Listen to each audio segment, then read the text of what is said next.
100 people in the webinar room and want to invite everybody in the webinar room to do two things. Please tell us where you're from. Give us your name and where you're from.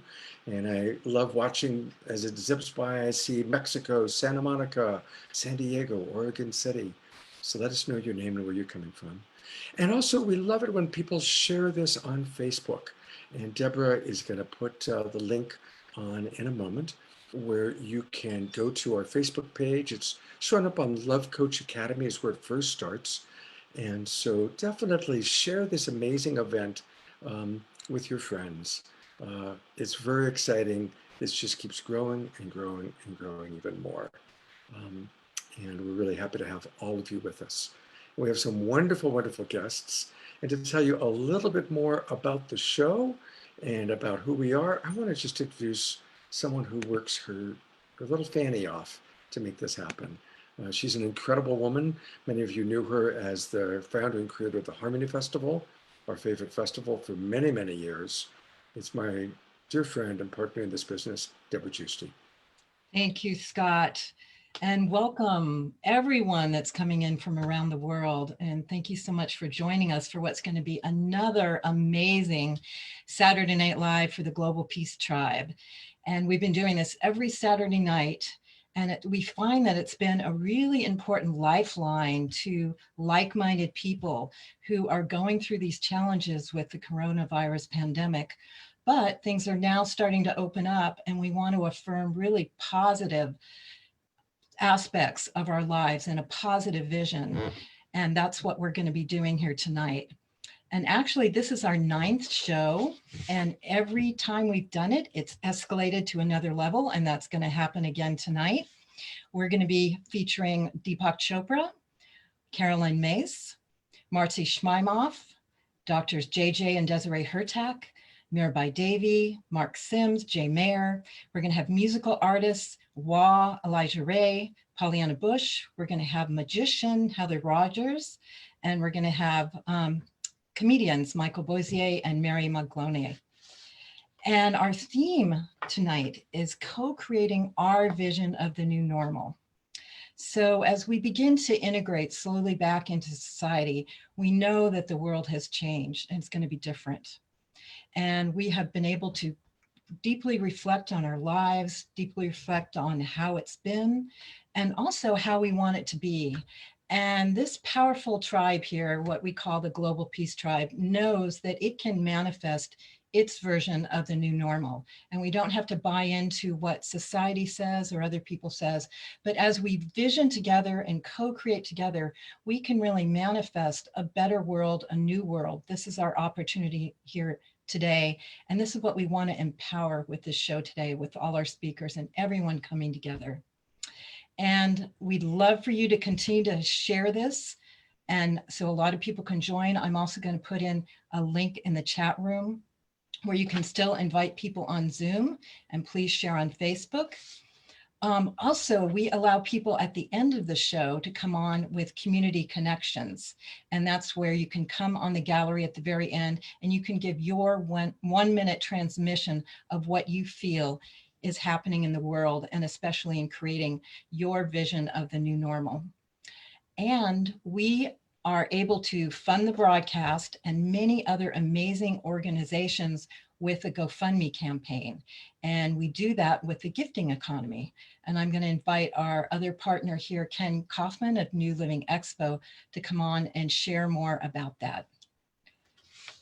Ken? Yeah, thank you and everybody for joining in for our 9th annual now. It seems like it's an every week thing, so we're just starting to get in the groove of it.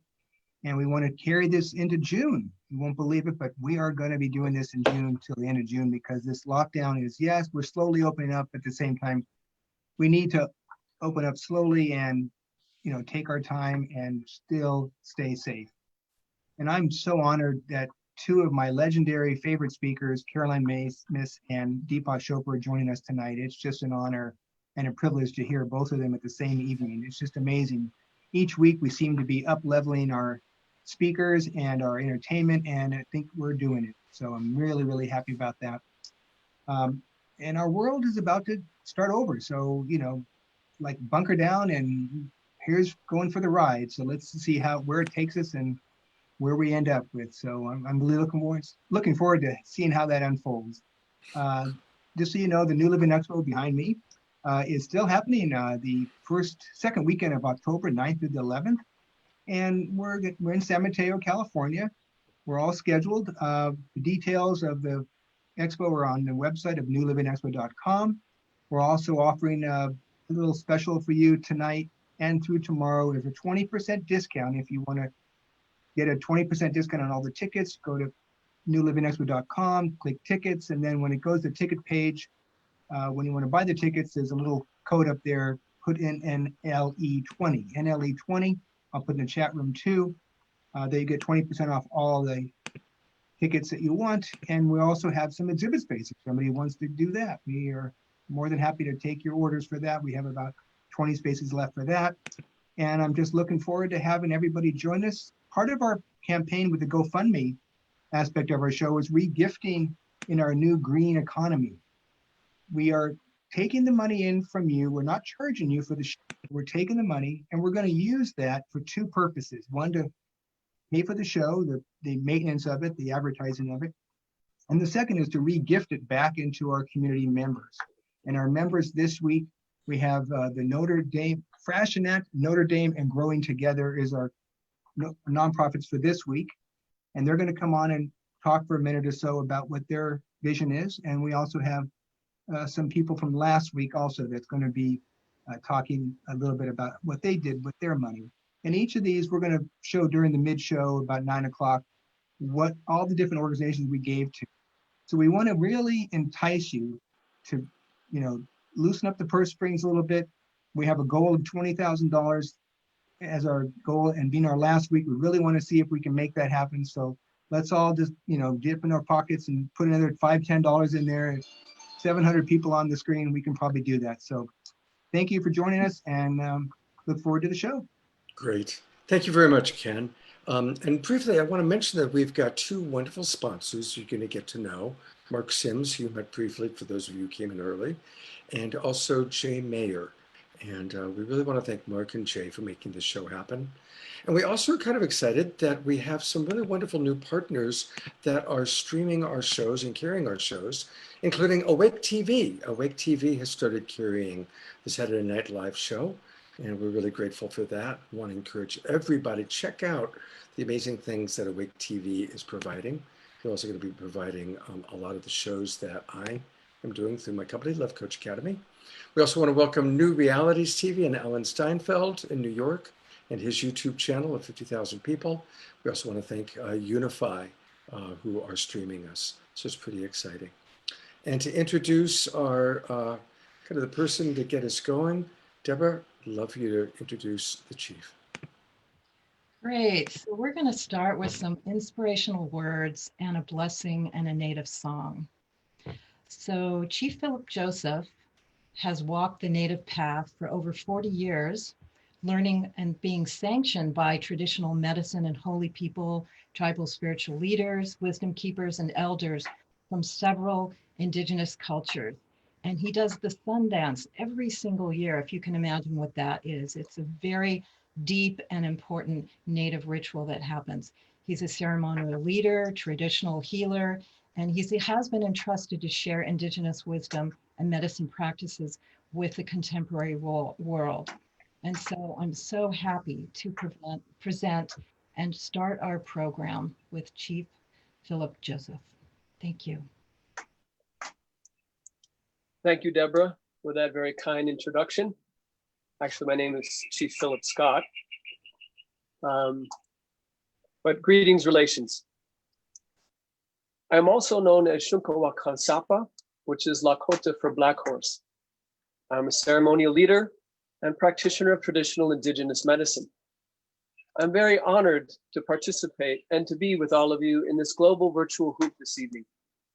Firstly, I express gratitude to the Wakia Oyate, the Thunder Nations, for the blessings of this rain and this beautiful land here in the Sierras.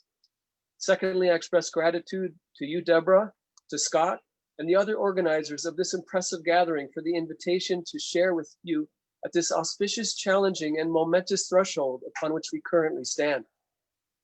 Indigenous dreamers and wisdom keepers from many cultures throughout the world have foreseen this time of our unsustainable and destructive trajectory as a species upon this planet and the adverse consequences that would ensue. Indigenous peoples respect their elders. Viruses are billions of years old on this earth. Therefore, they too are our elders and teachers. This virus has emerged not to wage war, but rather to initiate us and serve as our wake-up call. The arrival of this teacher has revealed and continues to reinforce the glaring inequities, disparities, and imbalances in the very fabric and foundation of our societies. At the same time, this elder is also fostering and assisting us in the realization of our profound interconnectedness.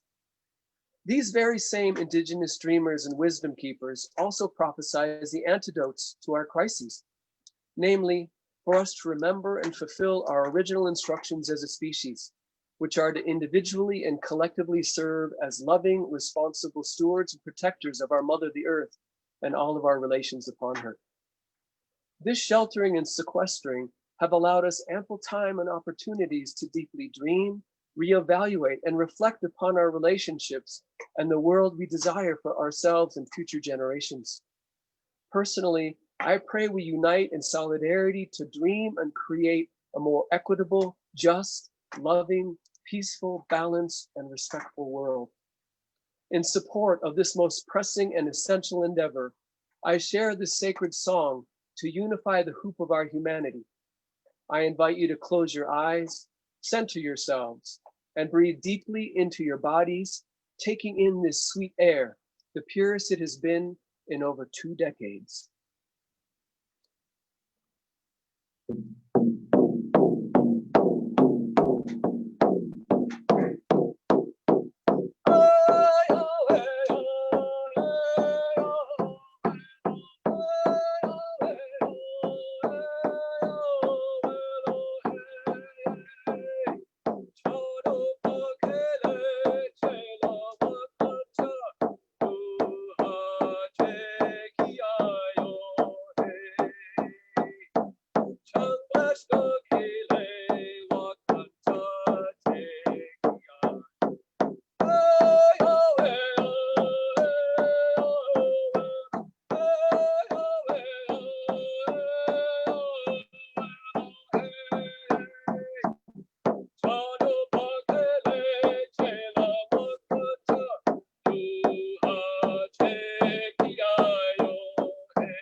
Remember always that we are magical, resilient, resourceful, and creative beings in a magical, amazing, and sentient universe.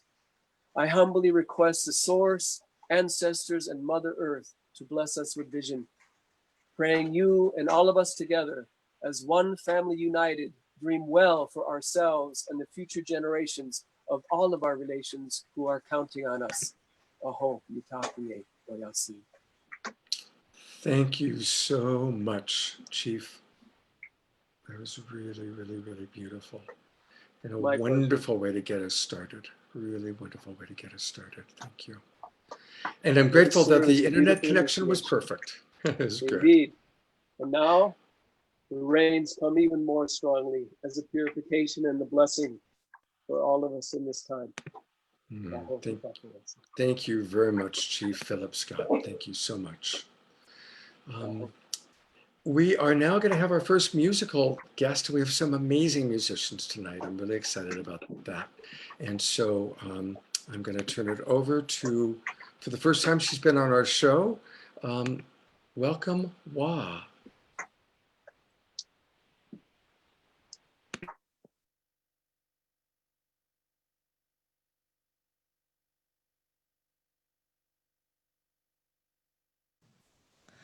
Are we unmuted? Yes, you're unmuted. We hear you and you sound great. Sound All great. right.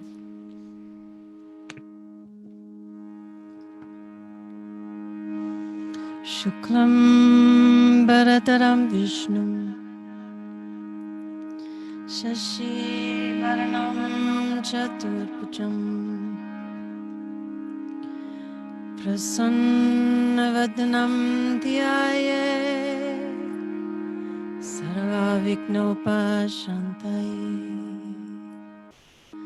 Jai Ganesh, Jai Jai Ganesh, Jai Jai Jai Jai Ganesh, Jai Jai Ganesh.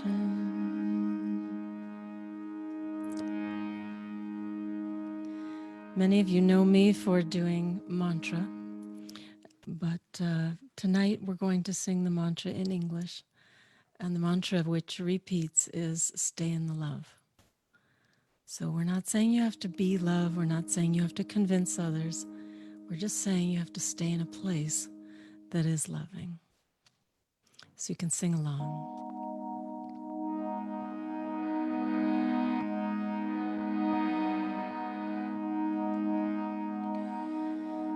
Well, the truth is, there's a lot I don't know. Lots of people telling you which way to go. Some talk, others judge. Some lead the world, some hold a grudge. But if it's all leading to love, love, love, love, love, why put it off and wait for someone to show you how? Stay in the love, the love, love, love, love. Stay in the love, everybody. The love, love, love, love. Stay in the love, stay in the love.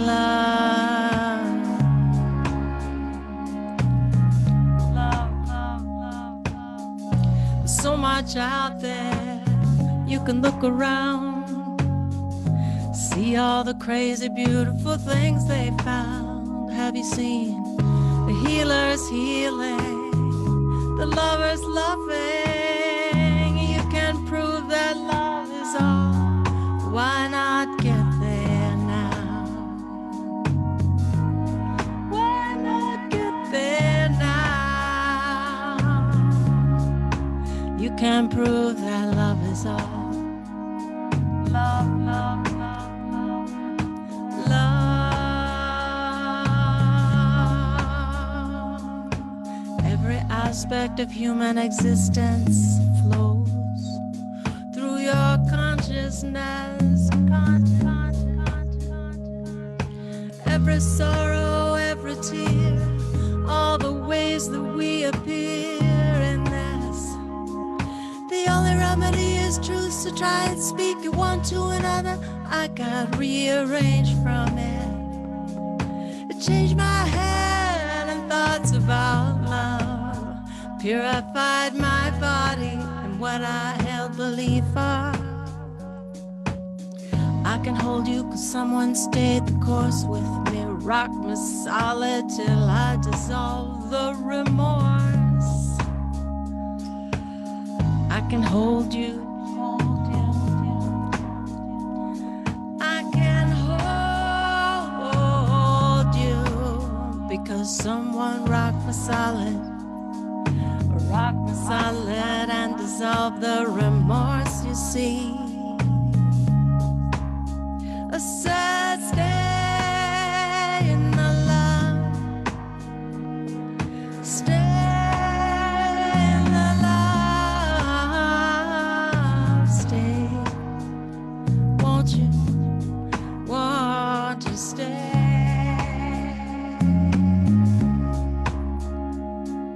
The only remedy is truth, so try and speak it one to another. The only remedy is truth, so try and speak it one to another. The only remedy is truth, truth, truth. speak it one to another. Stay. The only remedy is truth, so try and speak it. The only remedy is truth, so try and speak it. Stay in love. No matter what, stay in love.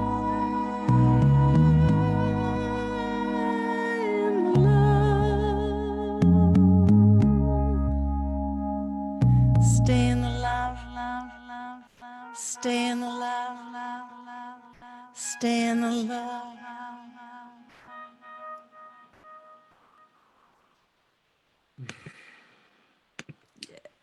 Oh, it's beautiful. We've got 850 people in our webinar room, which is a new record.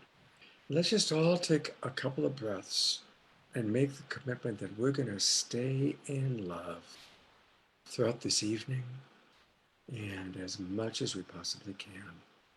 Such a beautiful way to get us going. Thank you so much. I want to just acknowledge that Wah has a wonderful book all about self-care. The most important form of love is self-love and self-care. So definitely we're going to be hearing more from Wah. Definitely want to learn a little bit more about the book as well. She's got these beautiful cards we'd learn about too. Thank you, Wah. That was really just exquisite. Yeah. All right. Well, to introduce a very, very special speaker, she was with us before and we wanted to hear more. Can you tell us about our next speaker? Well, Carolyn Mays is a 5-time New York Times best-selling author and internationally renowned speaker. One of my favorite speakers. I see a lot of her on YouTube, and I welcome you to check her out on YouTube. She's got almost every few days she's posting something, which is great. She's in the field of human consciousness, spirituality, mysticism, health, energy medicine, and the science of medical intuition. She established her own educational institute in 2003, CMED, Carolyn Mays Education, which offers a diverse array of programs devoted to personal development and draws students from all over the world, in addition to hosting a weekly radio show on the Hay House Network. And here's Caroline. Hope that's right. Thank you, except for the radio show. Thank you, Ken, and thank you, everybody. And what lovely company. Wow, that was gorgeous. And what a pleasure to meet all of you who I have not met before, but what lovely company. And thank you for having me again and to contribute to this marvelous conference. And the subject matter of co-creating your vision in what we would call the new normal. I'm not sure we should even use the word normal yet. It's a very bold word to use. So I've just put down a few thoughts in a few minutes, and I hope that they'll be of some use to you. Let me begin by saying that co-creation is a real is a genuine power that is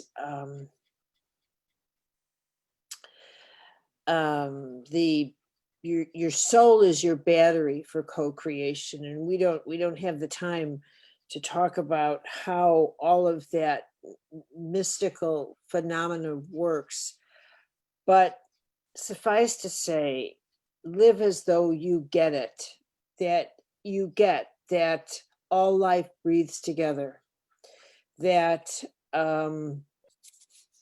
in choosing to heal yourself, that is an act of co-creation, and the beneficiaries are all life.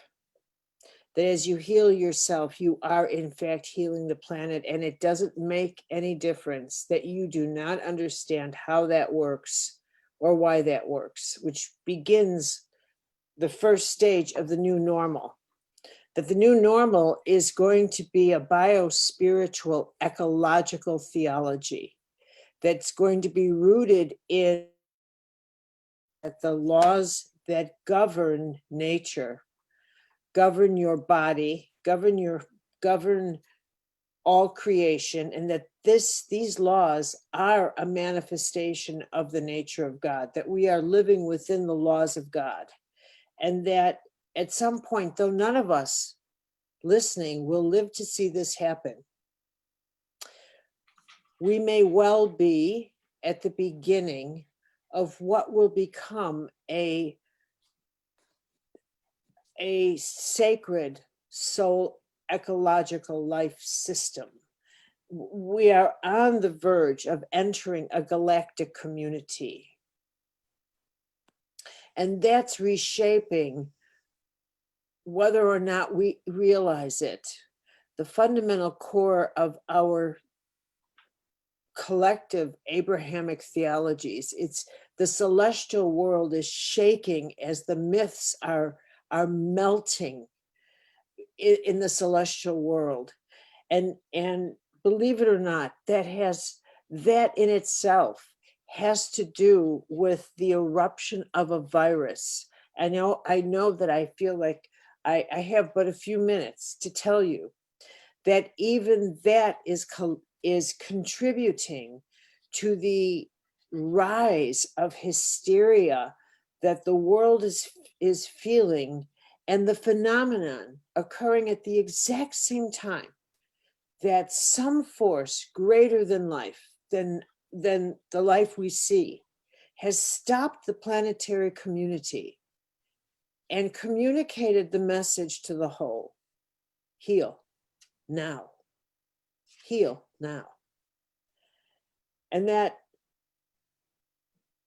as I know in my own work of 35 years in healing, that in order to heal,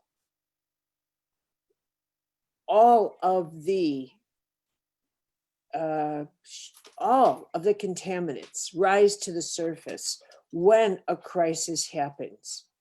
This pandemic, though they will find and seek a biological reason, of course they will, but I'm going to tell you that just like they'll find a biological reason for why you get sick, you know quite well that deeper than that are the emotional, the psychological, the complexities of your soul that participate, co-create the reason why your body then presents the finished product of an illness.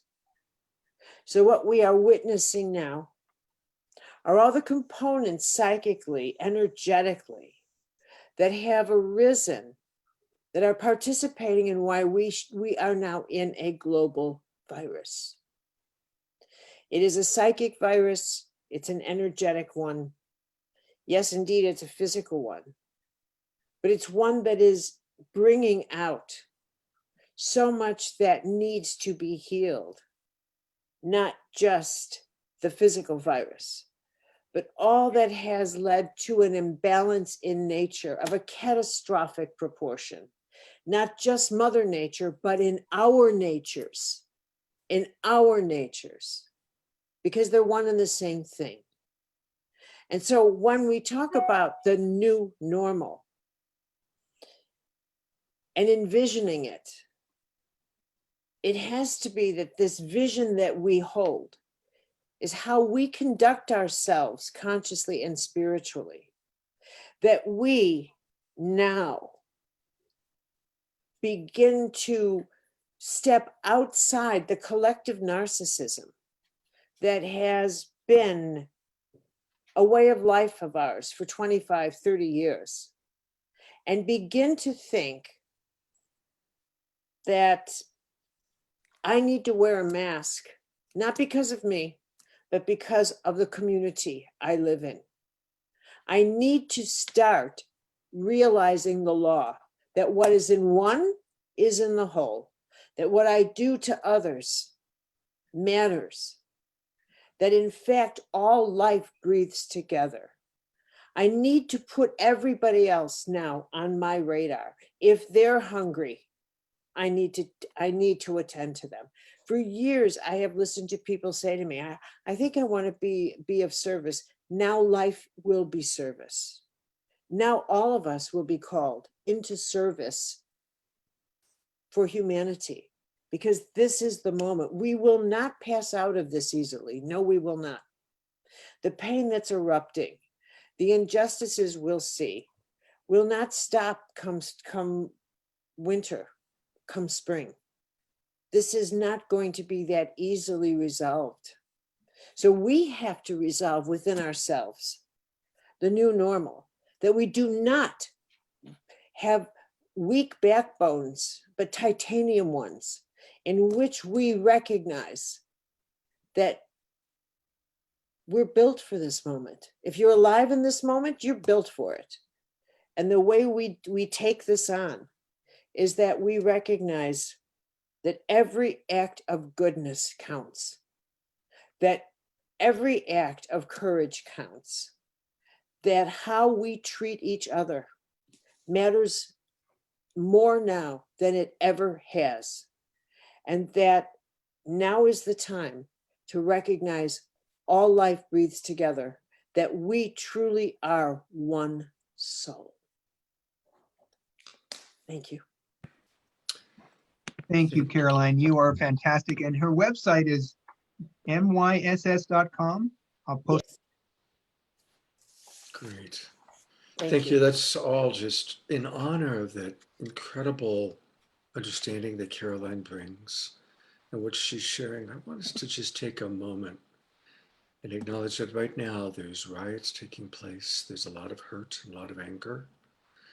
And with the thousands of people between Facebook and in our webinar room that are here, let's just take 30 seconds and a couple of breaths together, sending love and understanding to all those families, all those people that are angry, that are hurt, that are scared.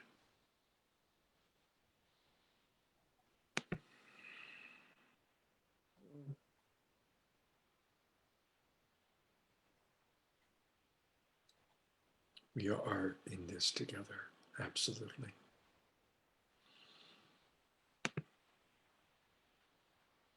Thank you. And thank you again, Carolyn, for being such an important leader. Thank you. There's a motto that we've adopted here in this consortium, and it's, we are the ones we've been waiting for. This is the time we've been preparing for. And each and every one of you watching on Facebook or in our webinar room, you all have a beautiful role to play.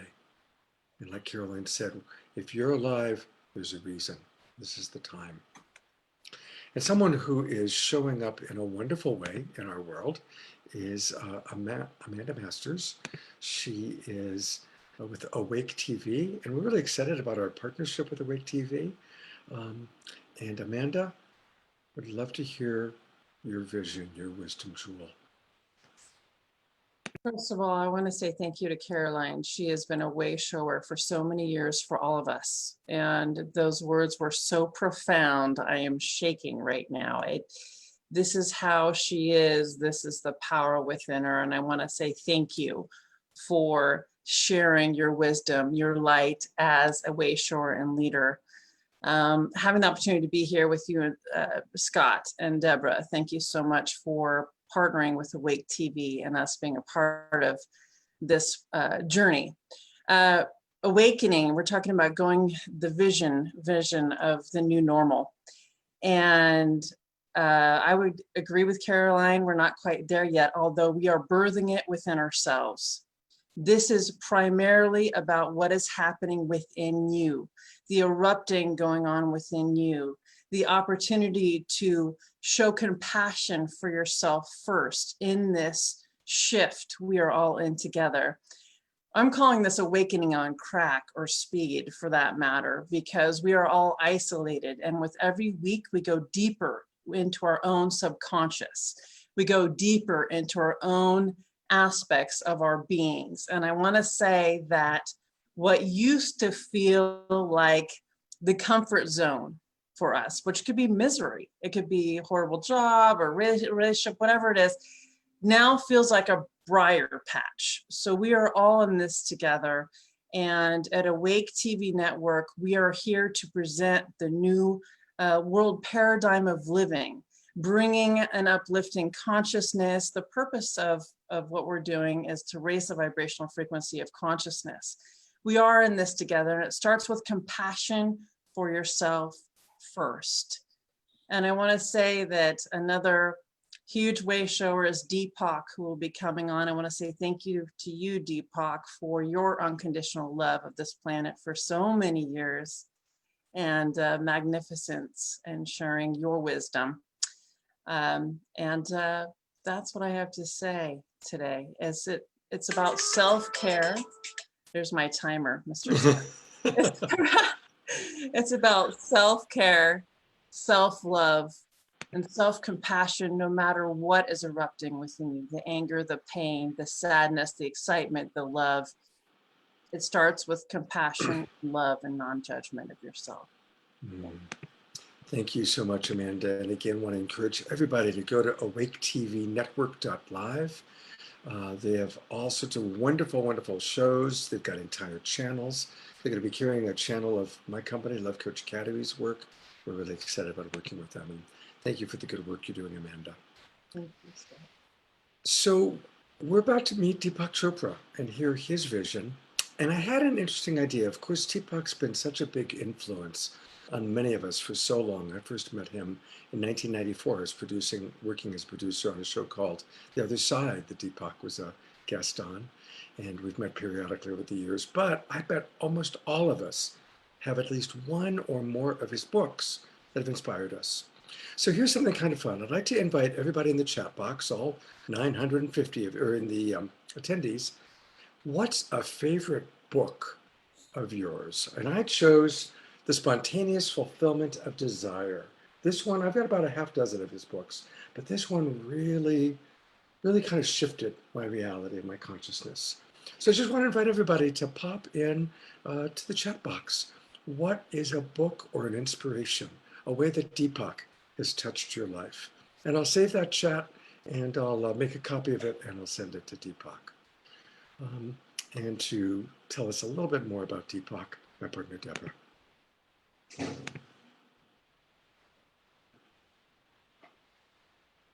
Thank you, Scott.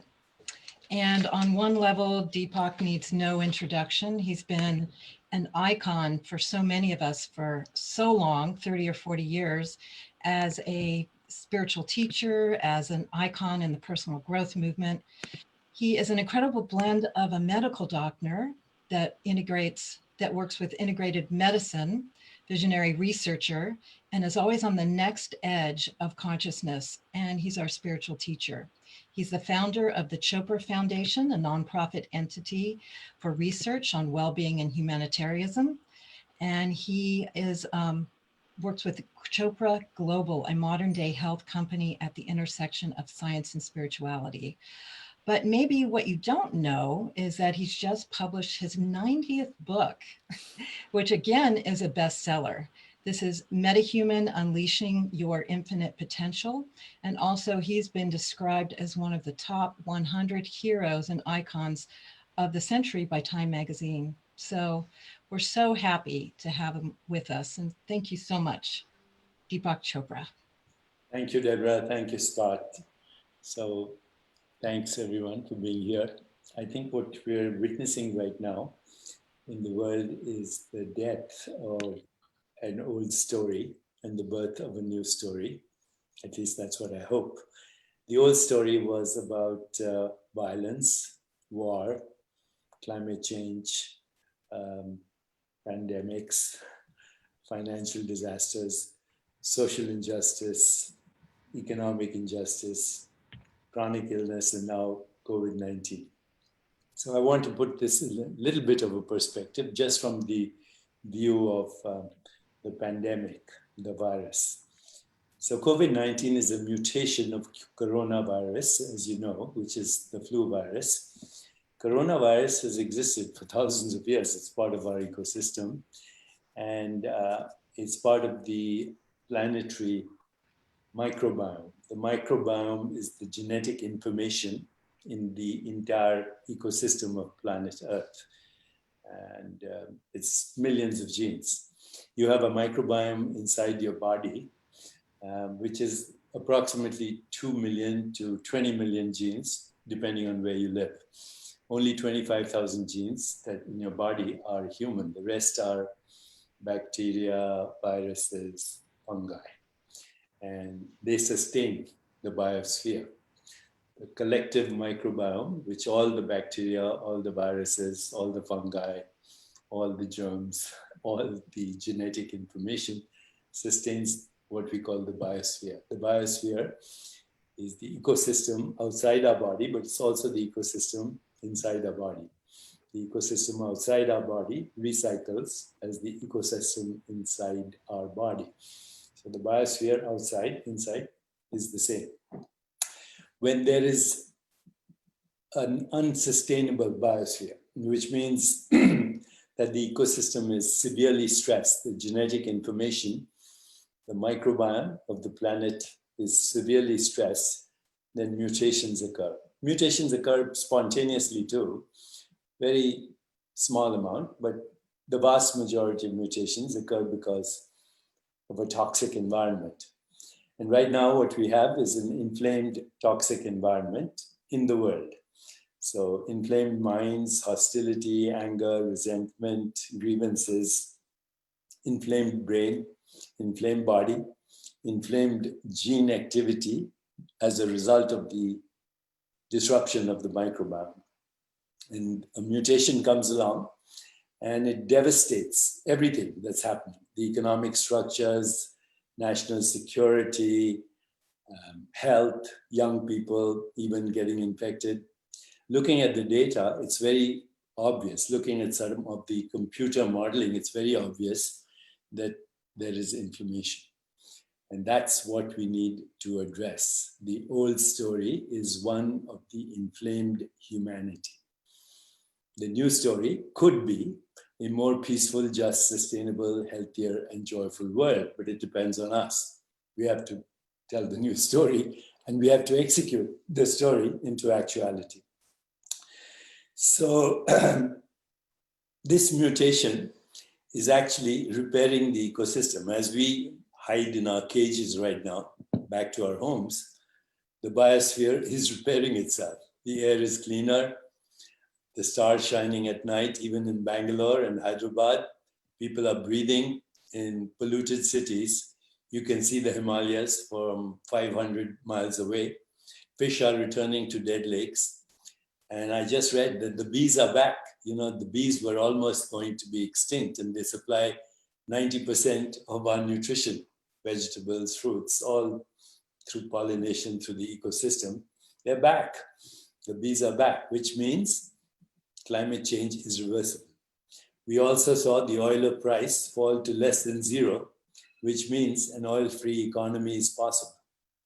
So through the last 100 years, anytime there's been a crisis, pandemics, depression, economic disasters, there's something new that has emerged. World War I, Great Depression, AM radio. World War II, atomic weapons, unfortunately, but then TV. 1990, after the economic depression, we had the internet. 2000, same time as 9/11, around the same time, the emergence of mobile phones and then smartphones, and now all these technologies that we have, we can communicate together. A global brain is being born and a new story is emerging. Social scientists who understand emergence say that certain things happen when something new happens. First, there's the destruction of the old, and then there's the emergence of the new. But emergence is now becoming a science. And emergence happens when you have an open system of communication like the one we have right now, where there's total transparency, where there is openness to feedback, where no one is personally offended, where there's a shared vision, where there is emotional and spiritual bonding, and where there's the complementing of everyone's strengths with maximum diversity. humanitarians, scientists, technology people, storytellers, poets, musicians, filmmakers, hip hop artists, graffiti artists. We need a new story right now. And that new story is a new context, a new meaning, a new relationship with each other, and the emergence, ultimately, of a more peaceful, just, sustainable, healthier, and joyful world. What does it take to do that story? I just told you exactly the ingredients for a new story. Our old story is unfortunate, and it's been being recycled for thousands of years. COVID-19 is the latest story. Now we have riots all over the world, especially in America, but there's war, there's terrorism, there's ethnocentrism, there's racism, there's bigotry, there's hatred, and national leaders across the globe are gangsters. So that story does not work anymore. We need a new story. And it's up to us to create that new story. A story that begins by deep listening to each other, a story that involves emotional intelligence, emotional freedom, emotional relationships that embody empathy, compassion, love, kindness, empathy, and joy. A new story requires expansion of our awareness of who are we beyond our appearance, beyond our color, beyond our nationality, beyond our religion. It needs expansion in the direction of insight, intuition, imagination, inspiration, but also execution. A new story requires love in action, because love without action is meaningless, and action without love is irrelevant. But when you have love and action together, you can create a new story, and it better be a love story. So it requires expanding our awareness. It requires smart goals. Make sure that we can stretch more than we can reach. Make sure that we make everything measurable. Make sure that we are aligned. Make sure that we record our progress. Make sure that we set time limits. In other words, it's a practical story. It also means taking responsibility, having integrity, having respect for each other, having authenticity, having a higher calling. It also requires what we call, since Scott mentioned, somebody mentioned spontaneous fulfillment of desire, it requires understanding of what is called synchronicity, or the entanglement of sensations, images, feelings, thoughts that we actually use to create stories. The raw material of experience is just that: sensations, perceptions, images, feelings, thoughts. That's the raw material of all experience, all human experience. But to be human is also to have a story. And stories have interesting dynamics to them. There are good guys, there are bad guys, there are heroes, there are villains, there's the sacred, there's the profane, there's good, there's evil, but ultimately all stories that are good stories are also love stories. So there are challenges, there are trials, there are tribulations, you fall down, you get up, you have vision, you ultimately get to the mountaintop because you started with a dream. And as Martin Luther King Jr. said, I have a dream. It wasn't a personal dream, it was a collective dream. So when there is a collective dream, when there is service, then there is reflection, when there is sangha, then you have emergence. So all I want to say is this is the time. This is the time for emergence. This is the time for a new story. The backstory is dying. Social structures are dying. The ecosystem is repairing itself. Even markets are dying. And we will see now a new leadership in the world that will come from the world, that will come from us, that will come from the next generation, that will come from our collective humanity, because the old story is not working. Okay, so keep these words in mind: peace, social economic justice, sustainability, and health, and happiness, and joy, and freedom from social constructs that don't work.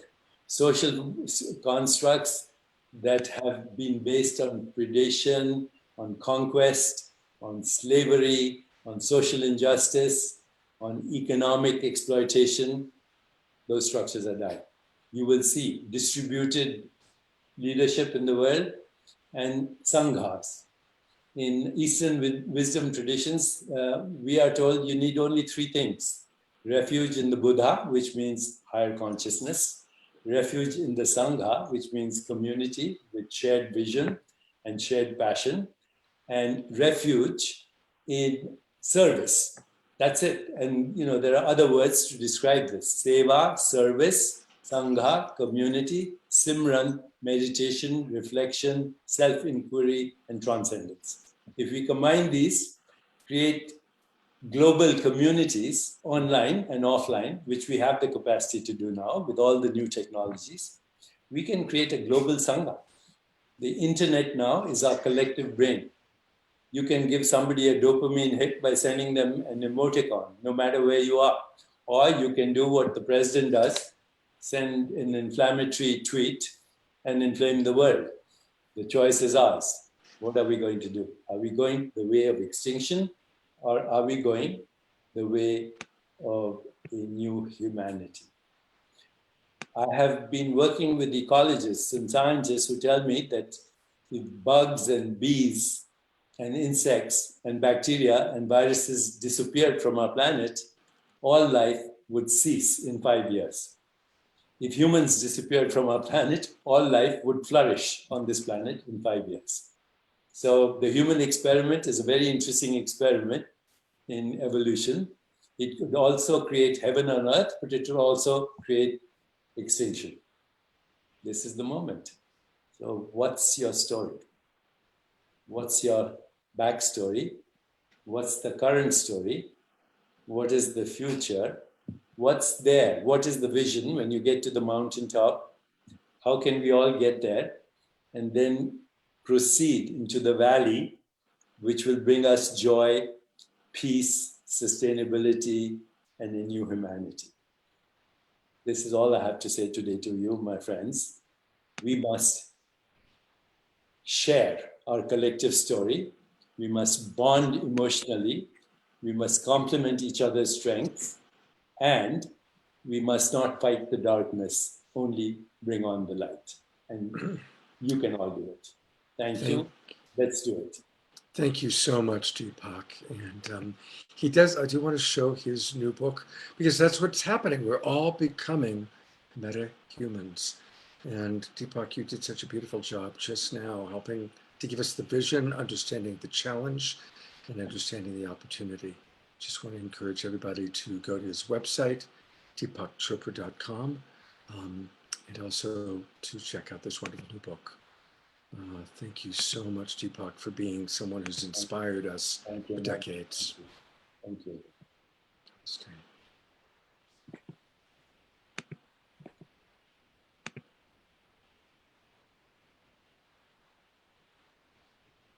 Now we're going to have some more music, because on this show we like to have fun as well as hear such inspirational wisdom from Deepak, and that was so amazing.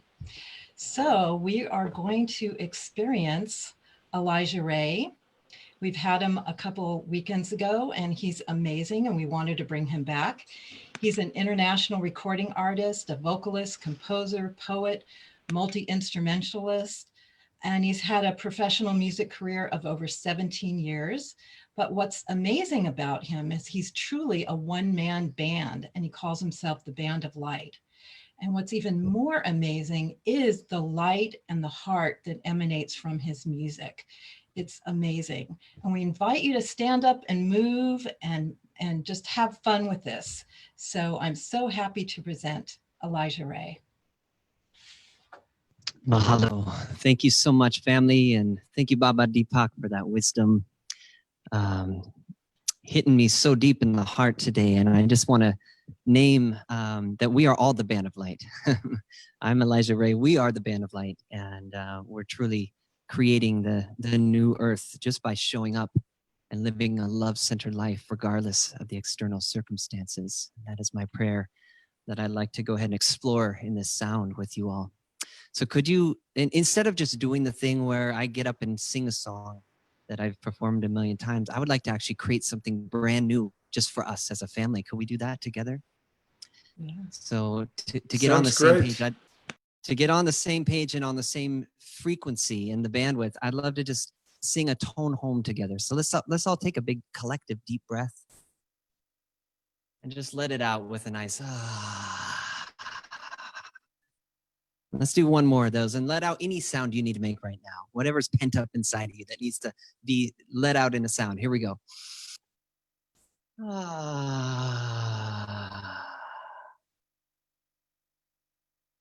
And this time, let's take a collective deep breath and let's tone the word home together. Let's just let this sound emanate from the core of your heart of service and love for the world. Ready, set, go.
Thank you so much, Brother Elijah Ray, who was in Kauai, sending us that incredible prana energy from a magical, magical island. Magical man that you are, Elijah. Thank you so much for blessing us with your music. And we're going to hear another number from him a little bit later on in the show. Mahalo, family. So much of what we've enjoyed doing during this time of creating this show is the people we've gotten to know. One of the people we've gotten to know is Jay Mayer. And he's been incredibly generous, supporting our GoFundMe campaign and then becoming a sponsor of the show. And so what we're going to do is we're going to actually share with you a little bit about Jay and a little bit about my company, because Love Coach Academy, my company, has obviously been very active in making this show happen as well. So we want to share with you a brief video that we've created that will tell you a little bit about us, both Love Coach Academy and Jay and the light touch that he brings.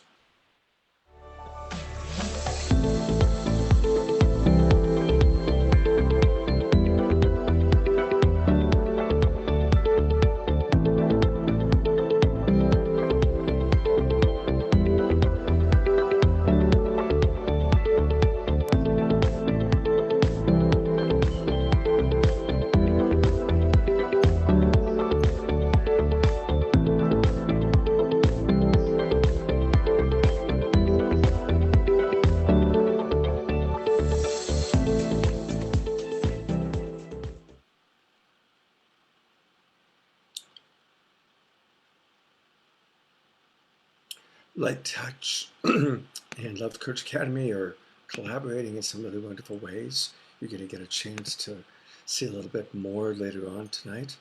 But it's my pleasure right now to turn it over to Jay, who's also been helping us with editing some of our videos.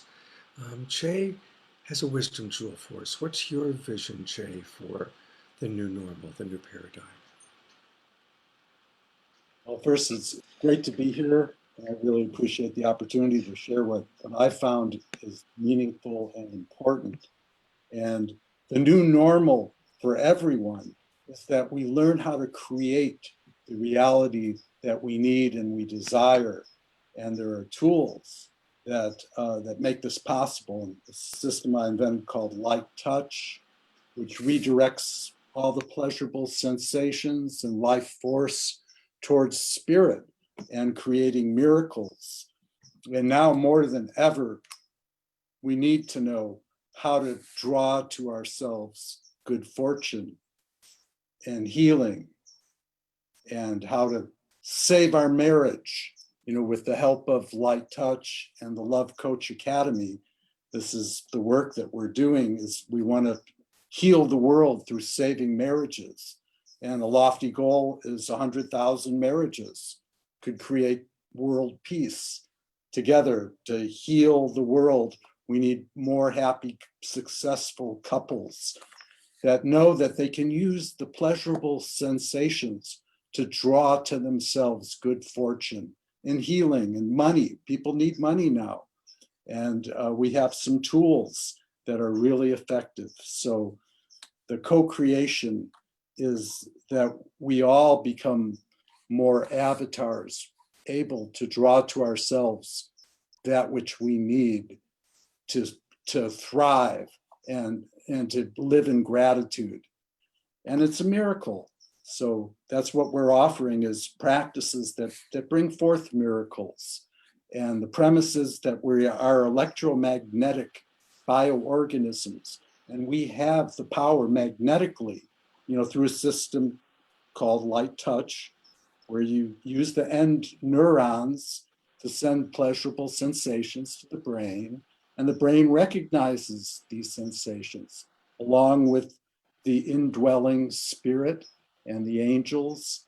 And through this practice and support teams that, with 30 to 50 people blessing all of our blessings, great breakthroughs are on their way. And we're looking forward with optimism for the gifts that we all need now to manifest our full potential. Thank you so much, Jay. Thank you very, very much. And, Jay has been an incredible supporter of our GoFundMe campaign. We originally started off wanting to raise a smaller amount, and then it kept growing, and we really want to hit that $20,000 mark. We're very close, with a little over 17,000 right now. And we're just going to take a moment to share with you where this money's been going. These are the nonprofit recipients that we have supported through your donations, through this GoFundMe campaign. We supported the PATH, Grandmother of Yorda Mayo. It's a nonprofit organization in New Mexico. We provided support to EFAM, the Essential Food and Medicine organization that provides not just food, but fresh juice, soups, smoothies, and medicines. They're located in the East Bay. We supported the People's Community Medics, very important, supporting elderly and those who really are the most impacted, and again, providing herbs, natural teas, and training community members. We supported Meals on Wheels in San Francisco, one of the most famous organizations. They've been doing it for so long, but they were very, very appreciative of the support that we provided to them. We gave money to the Healing Clinic Collective, local Bay Area that helps heal people and brings practitioners into the community, very needed right now with coronavirus. We supported the Sonoma Food Runners, and I think we're going to hear from somebody with Sonoma Food Runners later today. And again, they provide food and shelter focusing mostly on vets and low-income seniors. And the money that we gave them helped them to develop a new open-sourced food rescue software that allowed them to feed even more people and reduce waste. And we also funded trustvote.org, which is all about promoting election integrity. We support Growing Together, green schools and neighborhoods, transforming asphalt deserts of public schools into green outdoor learning areas. And then finally, this wonderful organization, it's a religious and humanitarian organization, and it puts the gospel in practice by performing charitable works, soup kitchens, etc. We've donated $1,000 to each of these organizations. We want to thank all of you so much for your generosity, and please continue to keep that coming in. We're really appreciating it. And briefly, I'm just going to turn it over to Ken, who has been doing a lot of the work of organizing our community outreach. For anything, Ken, you want to add? Well, I think Sonoma Food Runners is here. June is present in our gallery, and their mission is to alleviate hunger and to prevent food waste from landfills. So June, if you're there, I think you want to chime in. I think it's his second email. Ah, okay, there she is. All right. Hi. Yes, it is the second email. Thank you so much, Deborah, Scott, and Ken, for doing this great program, and the community as well. It's just so amazing, inspiring. Sonoma Food Runners was created out of frustration of knowing the tonnage of food that was going to landfill, while 1 in 6 of the locals were going hungry in this abundant county. It was unbelievable. And we've worked the past 4 fires, power outages, virus now, and we take the excess food and redistribute it according to the needs. And the software is going to help do that efficiently. So we do feed more people. They get the food that they need. We waste less food and we build a strong community. Right now, we need that more than ever. And so I just wanted to say thank you so much for being a vital part of putting together this software that hopefully we can distribute worldwide. Great. Thank you very, very much. And again, thank you to all the people that have provided support to our GoFundMe campaign. And again, we'll put it into the chat box where you can continue. And one thing, just so you know, we announce people that make significant donations. If you donate $44 or more, we'll announce that. $77 or more, you get 2 free tickets to the New Living Expo. $100 and you get a free session from one of my love coaches at Love Coach Academy. $200, I'll give you a free session for 1 hour. So that's one of the things that we offer to the people that are donating. And all donations are appreciated, all donations. All right, I'm going to turn it back over to Deborah, who has something really special to introduce to you now. Yes, and I want to also thank everyone for donations. This is the power of our community now. If everyone gives a little, we have a lot to share and to help each other. So it's really great.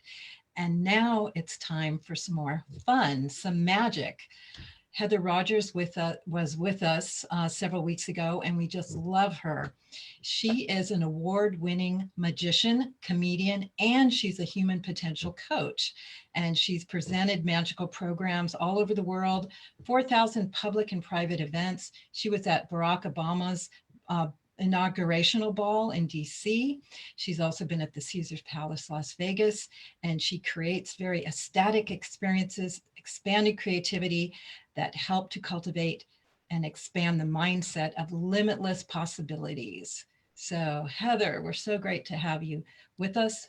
Heather Rogers. Good evening and blessings.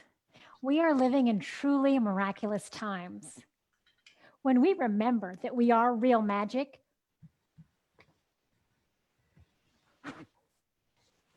we realize that anything can happen. If you could look into this crystal ball and see your best possible future, what would that look like? Look now and dare to imagine where you are, who you're with, what you are co-creating, and all the ripple of good that is coming out from that. Tonight, I invite you beyond the new normal into the new extraordinary. And the way to get there is to be right here, right now. Let truth reign supreme. And behold the staggering miracle of you. Each of your 76 trillion cells is a quantum fusion factory, sourcing enough power to ignite a big bang. That's you. So let the little you ride out the sensation of how painfully exquisite you are, how unsettlingly soft you are, and how heart-achingly connected you are. Let yourself bear the burn of your own radiance, and you will find that you say yes to everything. And then the miracles will happen. Try it out. Now, I would like to, well, I have some good news and some bad news. Let's start with the bad news, and that is you have been framed. Yes, you have been saddled with a little part that holds the pain and the patterning of the past. This part is always tearing away at your ability to thrive and be free. This part is deeply unfulfilled and will always be with you. It's hounding you with its incessant axe to grind. This part's job is to tear you down and to give you no peace. Now, the good news, and that is that part is not you. At any moment, you can step out of the little part and into pure, expansive freedom. Why does this elude so many people? Because it's too simple. Any moment you get fully present, you can remember that you were always whole and complete. You are all things and no thing, hence truly free. So now along those lines, I would like to ask you a question. What size are you? If we're all made of energy and energy is expansive and endless, you're no size or all size. How freeing it is to know that the essence that pours through this mortal frame cannot be touched by circumstance and never has been.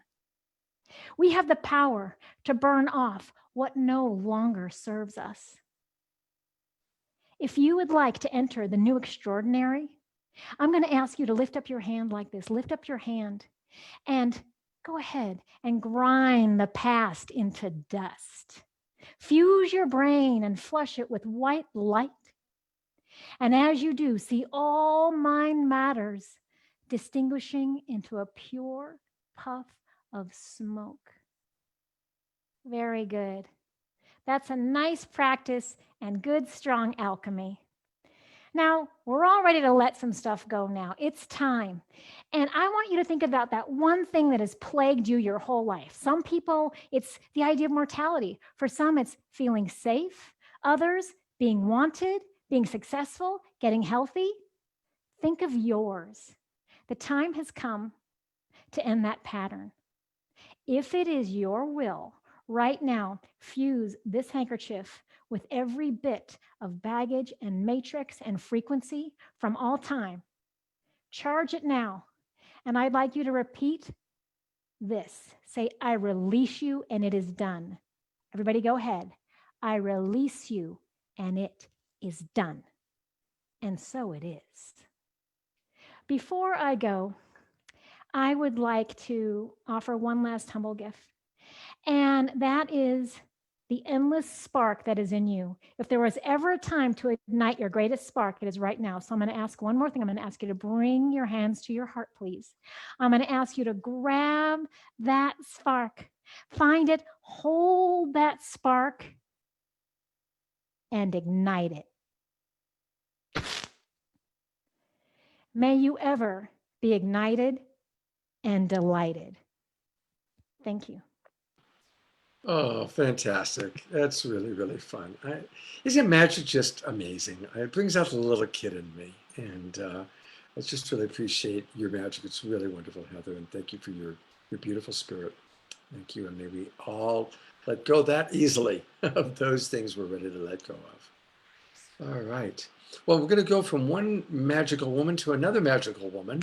We're really happy to have Pollyanna Bush with us to give us some more music. Welcome, Pollyanna. Thank you so much. Thank you for inviting me to be here. I'm just thrilled and deeply moved. In great company, beautiful teachings, beautiful sharings and inspiration. The song I want to share here, called Strange, is really about not being fooled by appearances, that there is this love that is underneath it all, and we've been speaking about it, singing about it, talking about it, and here's just another little angle on the same beautiful truth.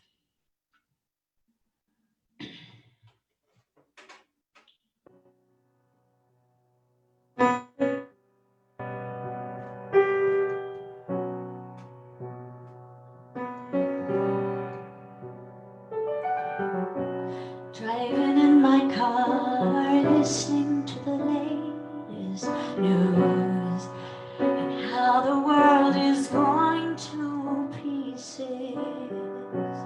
Hardship falling, hunger's calling, some say what's the use? But everywhere I see angel faces, crooked cop pulls his victim from the blazing fire. Hooded boy steals a loaf of bread to feed his mother. Crazy man is making sense on his vacant corner, crying the names of God to bring peace and order. Is strange how we love in the middle of it all. It's strange how we give up and start all over again. Strange how we are touched when we least expect it. Always we love.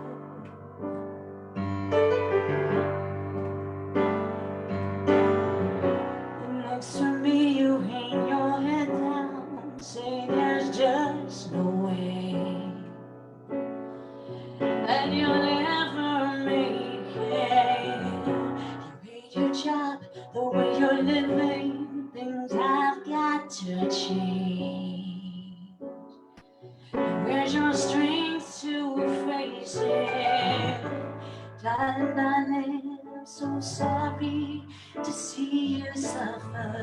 If you only knew just how much you have to offer. Lift your head up now, those tears are sacred water, and I'll be here even if you falter.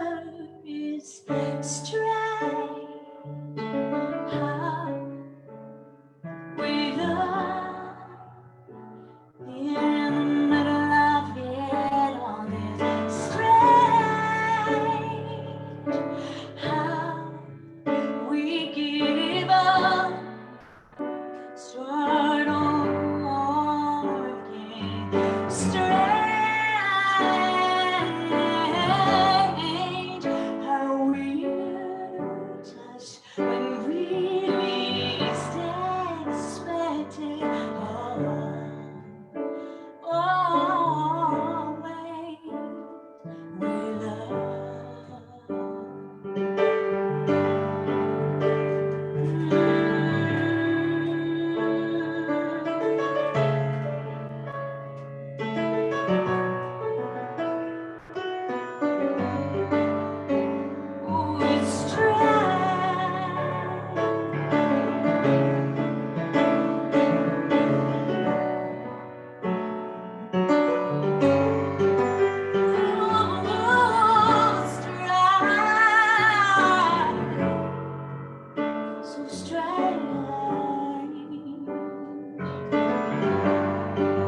Thank you so much That, for listening. that is so beautiful. What a blessing to have you with us. Thank you so Thank much, you. Pollyanna. Thank you for the And invitation. we're going to hear from her a little bit more, but I do want to just mention briefly that she does have a wonderful offering. And it's simple. Go to pollyannabush.com. She does vocal coaching, piano instruction, songwriting, audition preparation, and just as we heard just now, clearly healing through her music. What an exquisite voice, what an exquisite being. Thank you so much, Pollyanna, for being with us. Thank you. Deborah. Yeah, so now we come to a really important and special time in our program, which is where we're going to connect. And this is an important part of what we can do as a community and virtually is connect in our hearts, in our spirits through a meditation and really utilize this to co-create our vision of the new normal in a positive way. And I'm so happy to present Meera Bai Devi, who's going to lead us in that meditation. She is a world traveler who goes around the world spreading light and love in these teachings on spiritual connection. She's an international spiritual teacher, facilitator, healer, author. She's founder of the Meera Bai Devi Foundation. She's also coming from Kauai right now, the island of Kauai. And I'm so happy to present her to lead us in meditation and give us some spiritual wisdom around connecting with each other on a heart and to co-create the new normal. Thank you, Meera Bai. Thank you so much, Deborah and Ken and Scott, for putting this show on for all of us and for the entire community. Blessings and love to all. And thank you also to Deepak and to Caroline and to Wa and to Elijah Ray and JJ and Desiree Hotak and Marcy Shimoff and all of these great, incredible speakers. That was so inspiring and uplifting. And you shared so many of the things that I am wanting to share also. And just very briefly, coming from a spiritual perspective, we are seeing more light on the planet than we've ever seen before, and we're also seeing greater darkness, and we're in this extreme polarization. And these old paradigms, as Deepak said, these old stories are gripping on for dear life as they are in their last throes of falling, and all of this subconscious negativity is being brought to the surface, just like our subconscious negativity is being brought to the surface through this time of global change and global shift. And there is a mass collective awakening of humanity as we are in this time of rebirth, and we are just beginning to come into the new normal. And the new normal is about living in the light. It's about living in the heart, and it's about living in love. The new normal is about forgiving ourselves and forgiving others. It's about being compassionate to ourselves and compassionate to others. It's about loving kindness towards ourselves and loving kindness in action through service to all of humanity, to our communities, and everywhere that we can show up in the world and live our and fulfill our purpose to be these beings of light that we are, and that we've waited for so long for this incredible time, this incredible opportunity to come on earth as we are co-creating this new vision. We are co-creating the future story, the future reality, and we are doing it together collectively. But it starts with us awakening within ourselves and our inner relationship with the divine self, the inner relationship with the divine feminine, divine mother, divine father, the divine masculine within ourselves is the deepest and most important relationship of our life. And all relationships model on that. And so we have this incredible opportunity now to move into positivity, to move into love, to move into harmony, to co-create this peace, the peace which passeth all understanding, and to be embodiments, messengers, stewards of the earth and all of nature and to love nature, love the earth, love each other, and to take care of one another, and really specifically to take care of the creation, because that is why we are here, is to be loving custodians of the earth and to send this love to everyone and everything.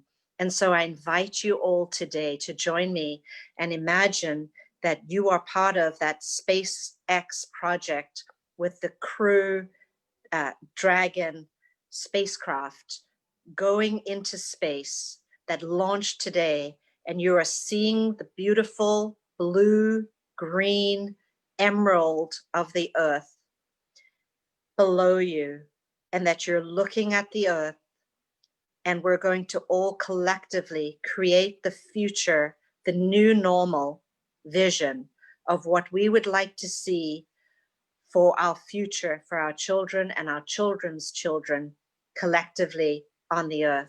So I invite you now to close your eyes, to step into the presence of Divine Mother and Divine Father, to come into the presence of the pure light, the divine light, which is the highest frequency in the universe, the pure essence of love that holds the stars, the galaxies, and the atoms together, that everything is made of pure unconditional love, that is the underlying reality underneath all things.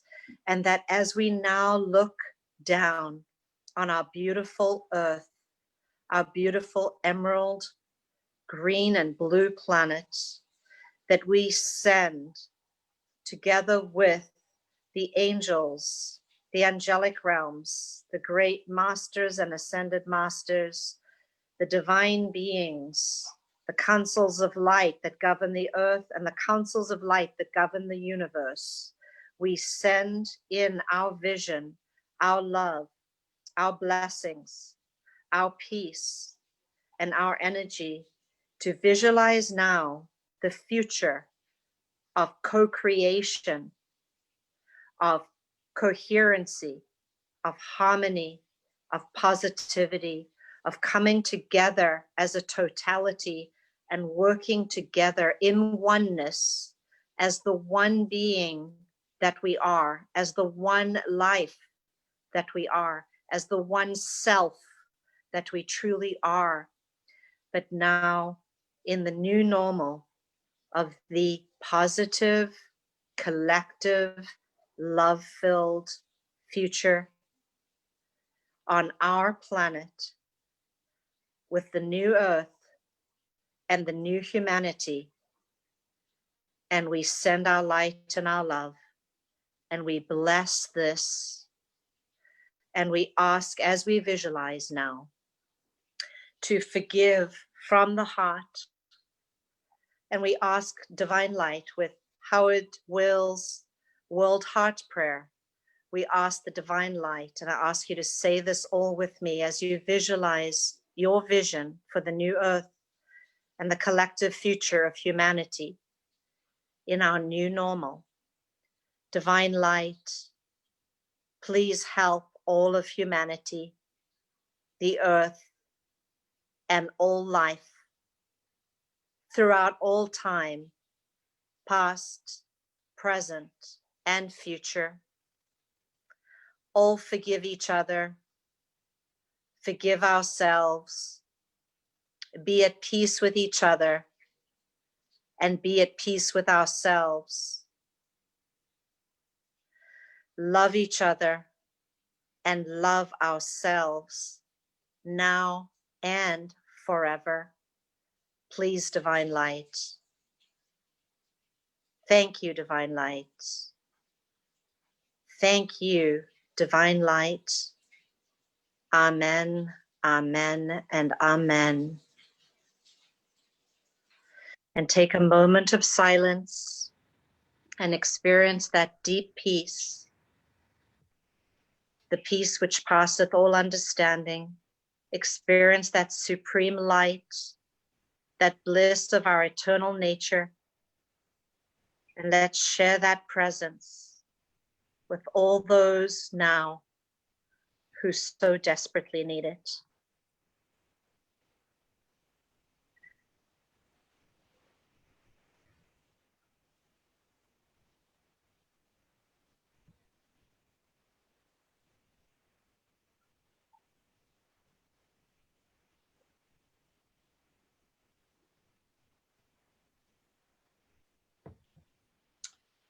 Thank you, thank you, thank you. And now filled with the divine light, energized, your heart open with pure unconditional love, compassion, and forgiveness, we may now slowly begin to bring our awareness back into the space. Thank you.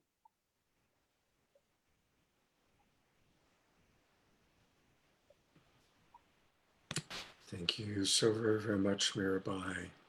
Thank you for guiding us. And as we hold this sacred space, this sacred energy, this beautiful divine feeling, we're going to get to know a little bit more about a very special man, one of our sponsors of the show, and somebody who's putting together a very, very important project.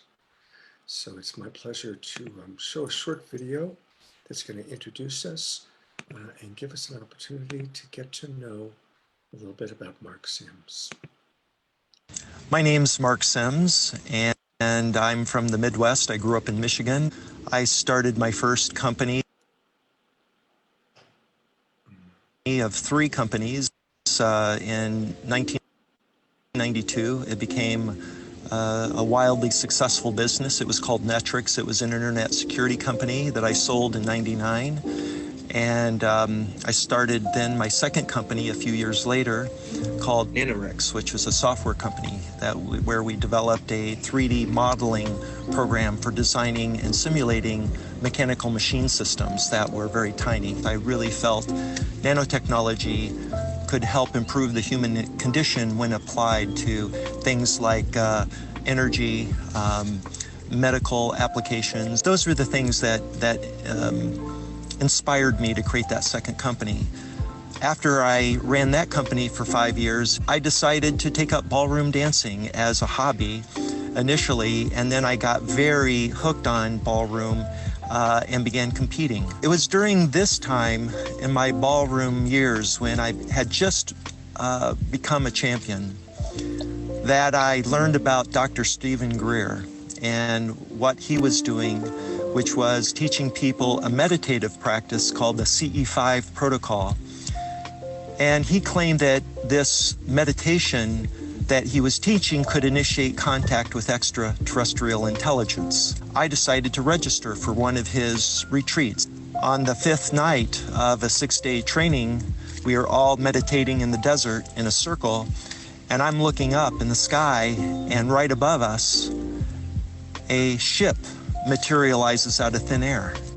And when I saw that with my own eyes, I knew without any question that that was not from Earth. There was a divine illumination radiating from this thing, this ship. And it was green and it was faceted. It looked like an emerald jewel floating in the sky. Reminded me of a Fabergé egg. It completely filled me with awe. And since that day of November 15th, 2012, actually, I've dedicated my life to this spiritual path I'm on.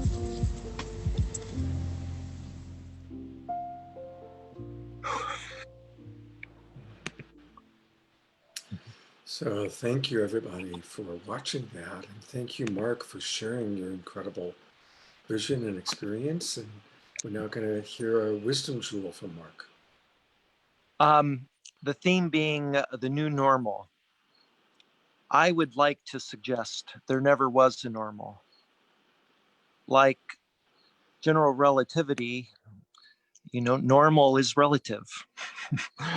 And so I think what's going to happen is it's going to become more amazing. That's what I believe. And I'm so thrilled to be able to be on this program with these incredible people. I've been following some of these people, especially Deepak Chopra, for years. My first global meditation was in 2016 in a meditation that he led. And that was very moving. And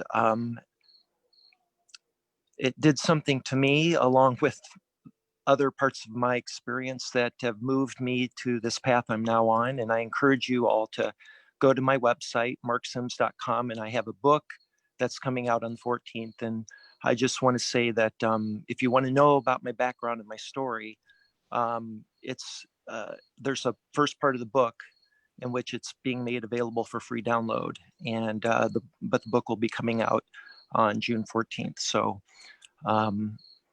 anyway, I just think that things are going to change. Our sense of time, our relationship to money. And we're going to learn to be ourselves and how happy that makes us to simply be ourselves for the first time. That's what I think will be the new normal. All right.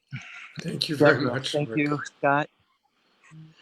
And we're hoping to, hear more from Mark. He's planning a very significant event in July, which we hope to really be helping everybody to learn and galvanize about. So please stay tuned and go to marksims.com to learn more and to get his book, the first couple of chapters. And again, thank you for helping to sponsor this show. And Deborah is going to introduce our next wisdom jewel. Yes, we're happy to have with us Bloom, Robyn Liepman, and he is definitely living the new normal. He's down in Costa Rica. He's an earth activist, singer-songwriter, permaculture designer, event organizer. He's a pollinator of the regenerative paradigm. He has really been putting into action what we want to see our earth become, living in harmony with the earth, with total respect for the earth, and making that a total ongoing daily lifestyle. So I'm so happy to have you with us, Robyn. Bloom. Thanks so much, Deborah. Thanks, Scott, and thanks everyone that's presented. So I do a lot of work with permaculture and music and community organization. So for me, a big part of co-creating the new normal is creating systems and working together in ways that we're living in harmony with the earth, in harmony with each other, supporting each other with social justice and equality and equity, and also taking care of the earth and living in harmony with the earth. So right now I'm house sitting for a friend, for Human, who was on the show last week, and I'm off grid on solar in the jungle in Costa Rica. There's permaculture gardens all around me, and right next door is an actual permaculture neighborhood. So it's this intersection of people living in a neighborhood in their houses, but with all these community gardens and community activities. And so I see the way that we can really bring about a change is both changing the system from the outside in and the inside out, because there's people that are living off grid, there's people that are living in the city, and there's so much potential for growing food. And in the face of this pandemic, so many people I've seen are ready to get back to the earth and to start growing food and to start building community. And it's really up to us to make that change. And I also want to speak a moment on the part of co-creating a new normal where we really are including and working together and standing as allies and accomplices with people of color and indigenous. And I was at Standing Rock working in the herbal medicine clinic, and it was just amazing seeing that kind of support and co-creation. And there was even permaculture projects going on there and a lot of herbal medicine going on to support the people. And right now in the protests that are happening in the riots, and it's really a revolution that's happening, and a lot of chaos, of course, happening in Minneapolis, but there's been a lot of people coming together to support and stand with each other. And there was even a part of the movement where the people protesting asked all of the white allies to stand in the front and make a blockade, and that happened. And so just having this kind of understanding and deep listening and support is part of the new normal that I see. And in the permaculture world, they say the easy part is growing food, but the hard part is getting along with the people. So when we really listen from our heart and tune in, that's when we can start working together and co-creating our new normal. So yeah, thanks everyone. Thank you very much, Bloom. Down in Costa Rica, And a reminder for people to mute themselves because we can hear you, Mark. So the ecstatic energy is permeating us right here. It's very, very beautiful. All these amazing beings, all these amazing souls. It's very, very beautiful. And again, we want to acknowledge those people that are helping, big and small. So many people have donated. I've got the GoFundMe. We've received about 50 donations already tonight. And I want to thank Jay Mayer for his beautiful, generous donation. And really, the $25, the $10, whatever level you're donating at, we're so grateful. Thank you, Missy Galore, who we're going to hear from a little bit later tonight. Thank you, Celestine. Thank you, Monica Summerfield, very generous donation. This person, Anonymous, who donates over and over and over. Very grateful for that. And again, in terms of sponsorship, Jay and Light Touch are sponsors, and also Love Coach Academy, my organization. We started providing free webinars twice a day, every day at 9 o'clock in the morning, 6 o'clock in the evening, Pacific time. We provide free online webinars, giving people relationship support that they need. And to learn just a little bit more about Love Coach Academy, which is now collaborating with Light Touch, here's a 1-minute video. The Love Coach Academy is a collective of heart-based individuals. We've helped thousands around the world to overcome challenges and to have greater relationships through understanding each other. We combine the wisdom of Marshall Rosenberg, founder of Nonviolent Communication, with emotional intelligence skill building, creating tools to change our neural pathways, which allow us to go from reptile brain reactivity into frontal lobe responsiveness. Under the leadership of Scott Katamas and his core group of coaches, we are excited to announce our new partnership with Jay Mayer and Light Touch. We are adding his techniques to our collective tool belts. Please join our upcoming free online webinars, giving you the support to thrive.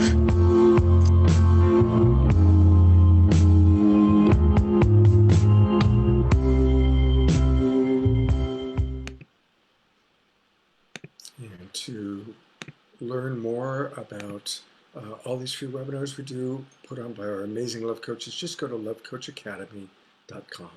Lovecoachacademy.com. I'll turn it over to my partner, Deborah. Yes, and I want to personally thank Jay and Mark because they're what's making this event happen, and all you who are donating to GoFundMe, and also what allows us to donate so many thousands of dollars to very valuable organizations. And so we are committed to do this show now through the month of June, which is amazing. And we'd love your feedback, your suggestions, ideas for topics. When you get the email from us on Monday, if you've signed up on Zoom, you'll get the replay every Monday. And you can email back any suggestions there, any topics, presenters, or any feedback you have. We would love that. And we're going to be sending out a survey, and we would love for you to fill that out because that helps us continue to co-create the program with you. And also, I'd like to offer with you, I have a newsletter and a website, Harmony Connects Online, and that offers lots of online programming. It was born out of Harmony Festival, which I created for 33 years from 1978 to 2011. And for me, this is like giving back to community in the spirit of Harmony Festival. But we have this newsletter and we have an online program. So you can just go to the website, harmonyconnects.com, and subscribe, and then you get a weekly newsletter of the best of online programming and all kinds of virtual events that are happening now like this. As you know, the virtual world is exploding, so we are keeping track of that and giving you the best events and the best courses through the newsletter and the website. And I want to thank again all the donators for donating to the GoFundMe. What we're doing here is we're utilizing a lot of new paradigm concepts, including the gifting economy. So we're preparing the show and gifting it to you. And then we request that you share whatever you want in your heart is to share. And we are also going to take some of that fund and produce additional shows for you, but then also gift it to nonprofit organizations who are really serving our community. So this is a rippling effect of gifting that goes on and on and on. And that's what we wanted to create. So I'd like to bring back Ken again to share a little bit more about the two specific organizations that we are going to be gifting $1,000 to each this week. Yeah, we're so happy to have two great organizations. One is called Frantonite Notre Dame, and their mission is to put gospel into practice by performing charitable works, including soup kitchens, working in hospitals, schools, orphanage, aid to families, and to help anyone in need with no distinction of race, class, gender, or religious creed. They are blessed, or they're based, they're blessed. Yeah, they are blessed in Chicago, but that's their base, but they do have an office in San Francisco. The other one is called Growing Together.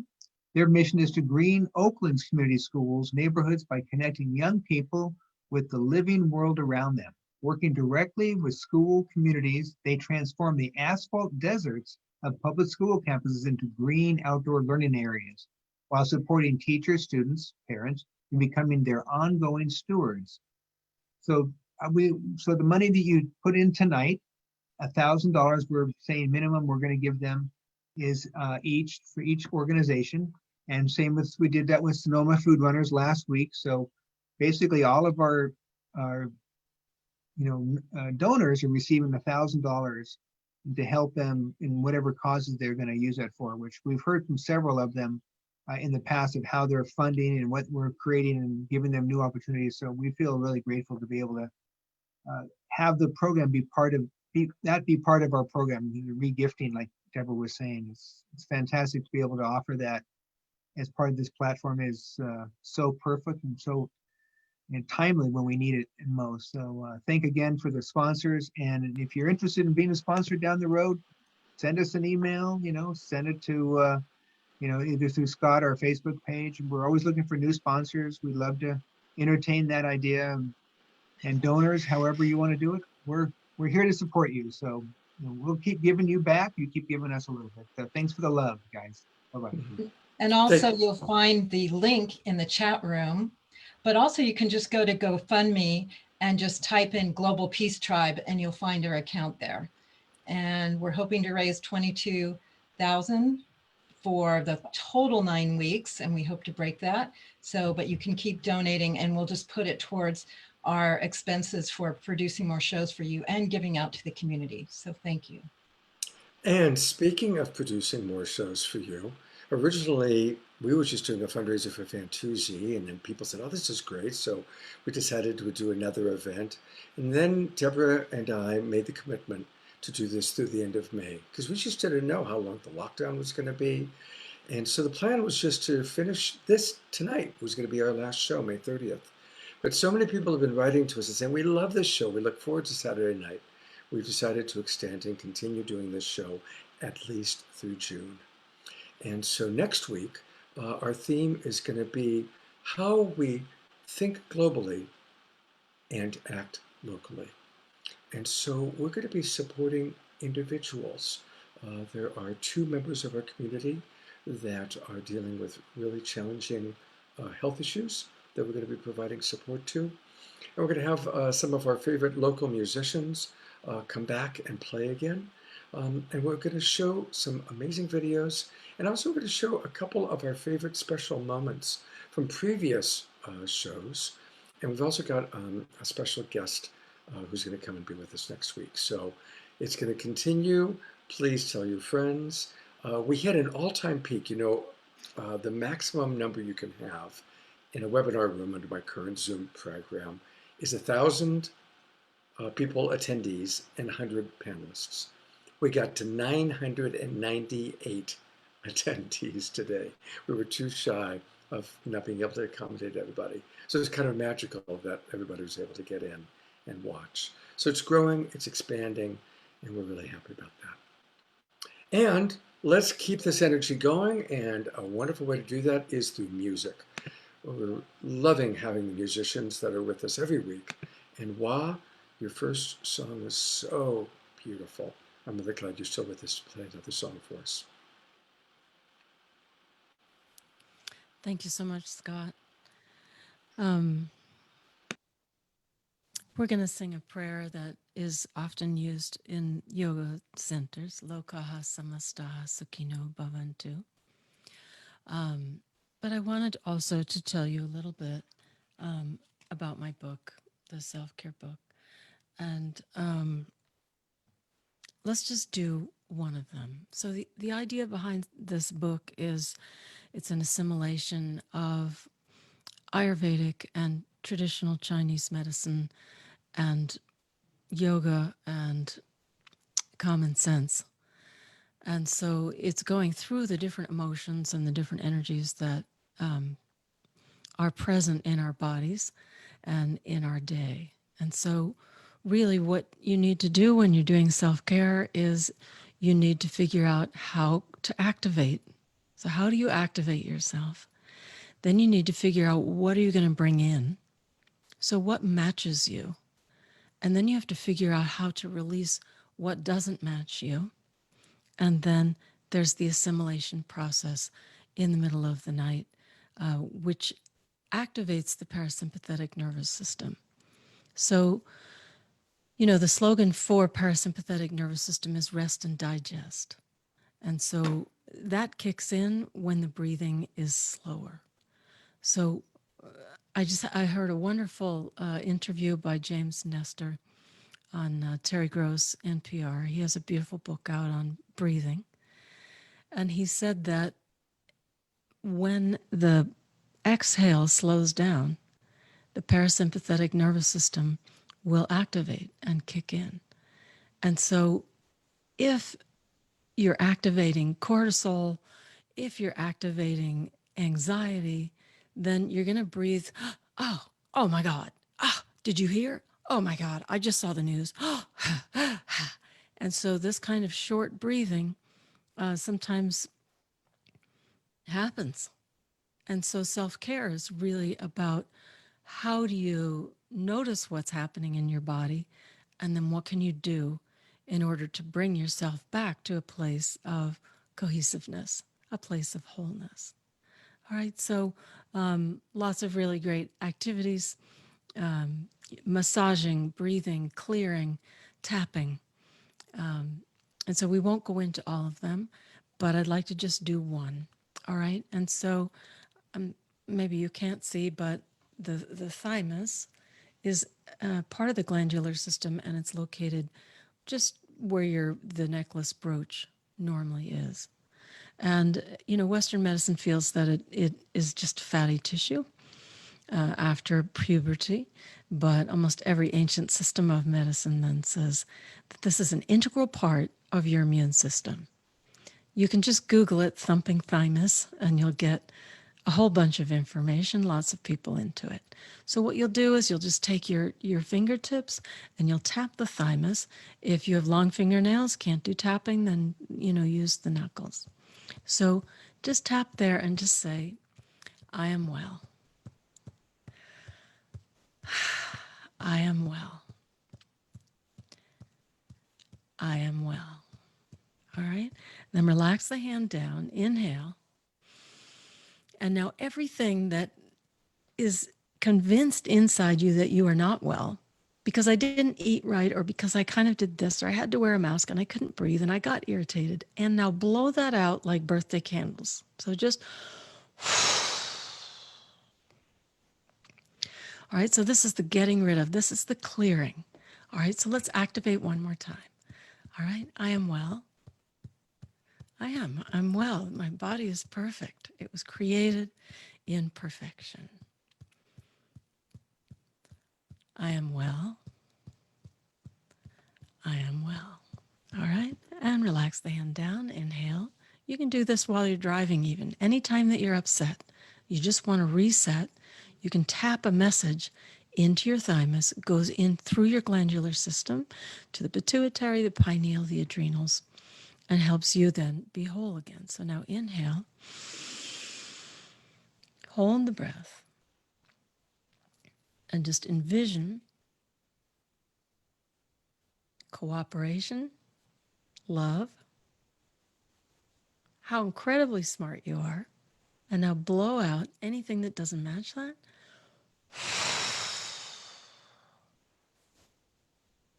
Good. With the lips touching, inhale through the nose and just see if in 2 breaths, this next breath is cleaner. Is there more room for you? All right, so what happens when you get stressed out is that other people's information, the news, the anxiety, you take it in.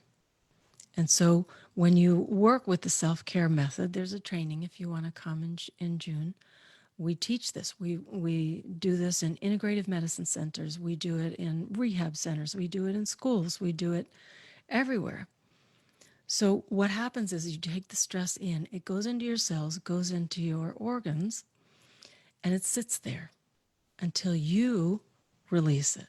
So as we create the new paradigm, we have to do it in ourselves. If something doesn't feed you and it doesn't help you create your highest aspiration, then you need to blow it out. All right? So think of something, this will be the last one. Now we're not even going to sing because I used up my 5 minutes, but I think it's important that I share this with you. So just inhale and hold the breath and think about something that did not go well. Some kind of technological problem, you had a fight with someone, you saw the news, you were upset, you're feeling helpless, you're feeling hopeless, whatever it happens to be. And now exhale and blow that out of the body just like birthday candles. And give yourself permission to release that. Lips are touching. Inhale through the nose. And just see if there's a little bit more room for you. All right, so this is a process. It's just a small taste. But I hope that has helped you. You can do it just like when you're walking down the hall. You can just be like, I am well. I am happy. I am peaceful. All these things you can tap right into the glandular system. You can go here, right into the pituitary, top of the head. You can go right into the pineal gland. And so then you can tap in. There are a lot of different tapping systems. This is just one. And you can tap in your message of empowerment. Thank you so much. Sorry we didn't get a chance to sing. Namaste. Namaste. Thank you for sharing that with us. And now one of our key speakers is going to be introduced by Deborah. Thank you. And so I'm really happy to introduce this woman because she has been on the forefront of creating a positive new normal, her whole mission on creating the best life possible, on being happy and living a life full of miracles. Marcy Schmeinoff is a #1 New York Times bestselling author, a world-renowned transformational teacher. She's an expert on happiness, success, unconditional love. You may know her book, Happy for No Reason, which was the best-selling book. And she also was part of Chicken Soup for the Woman's Soul series. And now she does an incredible miracles program that is a year-long program that has thousands of people from all over the world learning how to create a life of miracles. So I'm so happy that you joined us tonight, Marcy. Thank you for being here. Thank you. I am so happy to be here, Deborah and Scott and Ken and everyone. I've really enjoyed getting to watch the Saturday Night Lives over these last weeks, and I'm delighted to get to be here to share with you some of my thoughts about what's being really called of all of us and what's possible in this new normal. And in the past few weeks, I've actually had a really powerful experience that's helped give me some perspective. I had the privilege and the honor of getting to sit vigil by my father-in-law's side for a couple of weeks as he was transitioning from this world. And Max was almost 93. He was this big-hearted Italian man who used to burst into song, Italian song at any moment. And it took him 16 days with almost no food or water before he passed away on Monday night. And as I was immersed in this experience, I was reminded of what I believe we're all asked at the end of our lives. I think that there's a final exam and there's two questions. And the first question is, how much did you expand your ability to love? And the second question is, how much did you learn your life lessons? And it seems to me that right now, the time that we're in, we're being called to answer those questions, not when we die, but now. It's as though the pandemic is a crash course in digging deep into these answers. How can we love more deeply? How can we learn our lessons more quickly, no matter what the conditions are around us? And the conditions, they're extreme right now. And I know it feels very unsettling. It can feel very unsettling, but I want to share a perspective that's really made a difference for me. Years ago, when I did my research for Happy for No Reason, I interviewed hundreds of unconditionally happy people. And I found that they all had one thing in common. And they might have used different words, but the thing they had in common is that they all believed that we live in a benevolent universe. Einstein once said that the most important question we can ask ourselves is this a friendly universe? And if we look at the great masters throughout all of history, Jesus and Buddha and Ramana and Anandamoya Ma, any that you can name, they all believed that we live in a loving universe. And I have to tell you, I can't understand why all of this is going on right now. But I do believe that we live in a loving universe. And so I believe that there's a gift in this. For me, there's a gift in this for all of us. And really, if this is happening for a higher purpose, what is that? We are being called. There's something being called of us during this time, and it's to bring in this new level of consciousness. And I really think that there are three things that are being asked of us to bring in this new normal. Somebody I saw in the chat wrote, this new amazing, and I love that you wrote that. So here are the three things I think we need. Changing our pace, changing our space, and changing our interface. So let me explain what I mean. The first is changing our pace. Now, before COVID-19, many of us had been living at a very frenetic pace that was unsustainable. I know I was.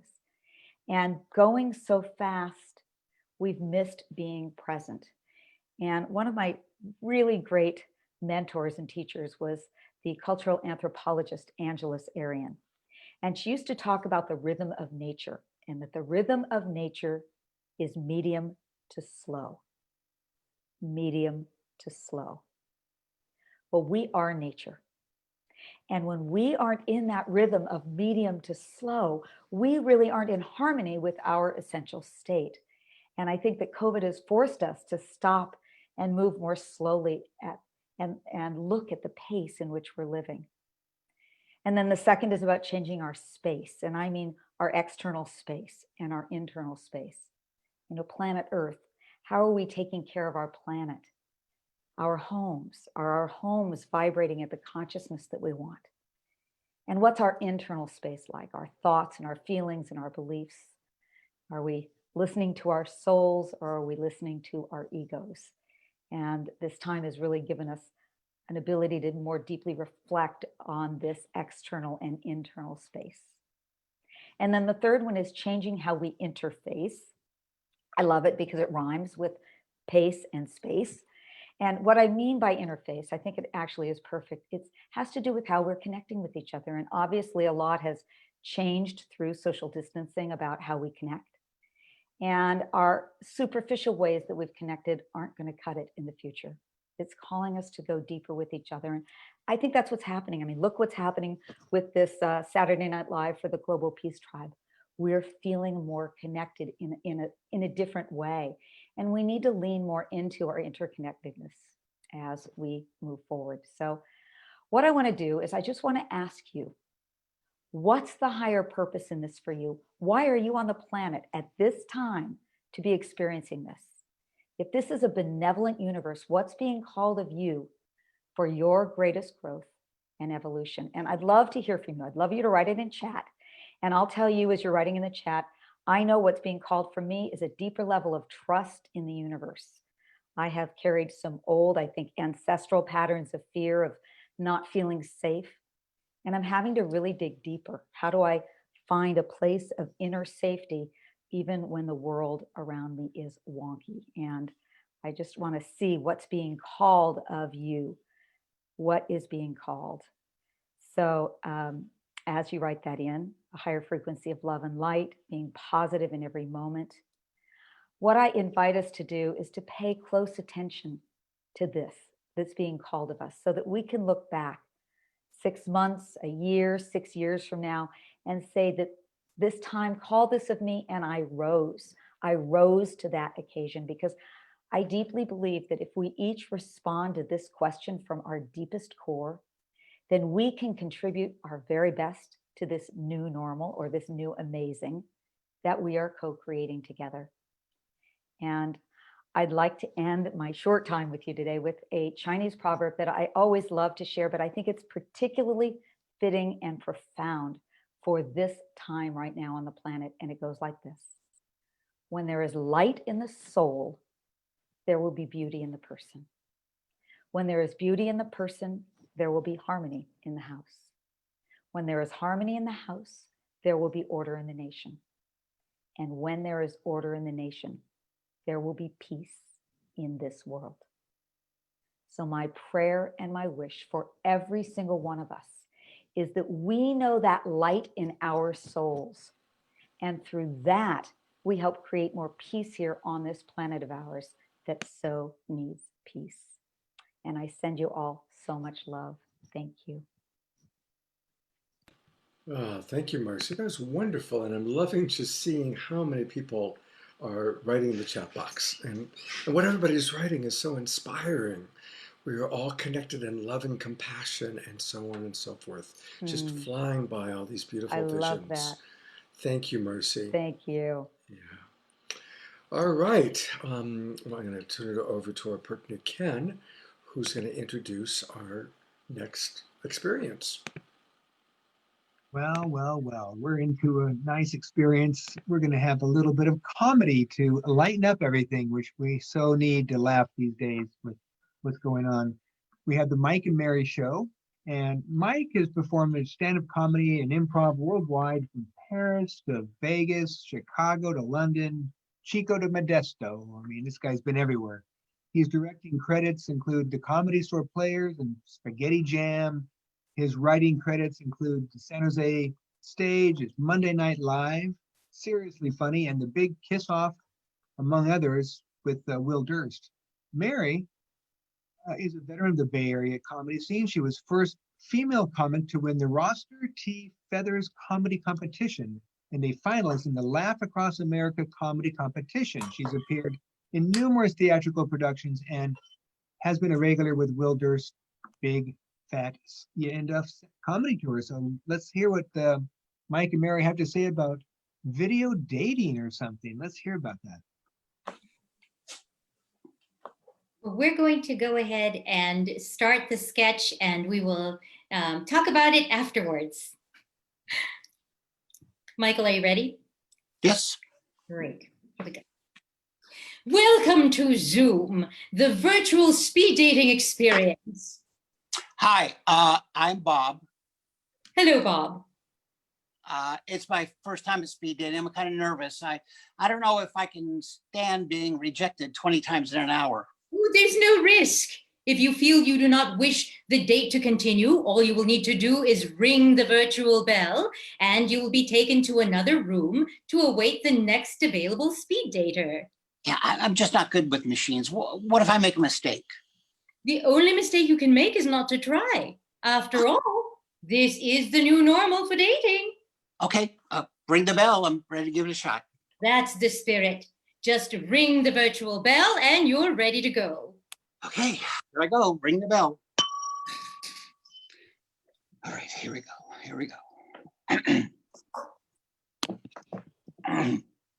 Hi, I'm Bob. It's my first time at virtual speed dating. I'm Shirley. Hi, Shirley. I come here every week. Meet a lot of neat people. What do you do, Bob? I'm a garbage collector. Well, that's super. Everybody has garbage. What? What's your favorite kind of garbage? I, Mine would be baby dolls. Broken Baby- babies that were thrown away. I see. You want to come over to my place now, Bob? You don't have to wear a mask. I can be safe for the two of us. I don't think so. Bye. Okay. All right. Okay. Okay. Just that's one. Hi. I'm Bob. It's my first time at speed dating.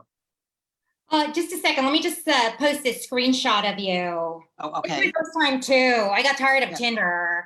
Yeah, I know. The picture never fits the person. I know, right? I feel a real connection. You want to be my friend? Sure. I'll send you a friend request on Facebook. Okay. Cool. Would you like me on LinkedIn too? I'm not really LinkedIn. I'm linked out. It's so funny. I just tweeted that. Follow my tweet. I'm right here. Oh, OMG. I envy that. We really have to talk about your communication skills. Well, I thought maybe we could talk, in person, or we could. OMG. You know, I have a question. You Yeah. want to see my drunk selfies on Snapchat? I don't think so. Okay. All right. Just. Yeah. All right. No, there's somebody out there. Well, hi. I'm Bob. It's my first time at speed dating. I'm Jane. Hi, Jane. Wait a minute. Hold on. Did you say your name is Bob? Yeah, it's Bob. Okay. I have a question. Let me just get that in my head because I don't want to call you by the wrong name. Know what I mean? Yeah, it's Bob. Bob. Wait, is Bob short for anything? No, it's just Bob. Hey, how do you spell that? It's B-O-B. Can you spell it backwards? I don't think so. Bye-bye.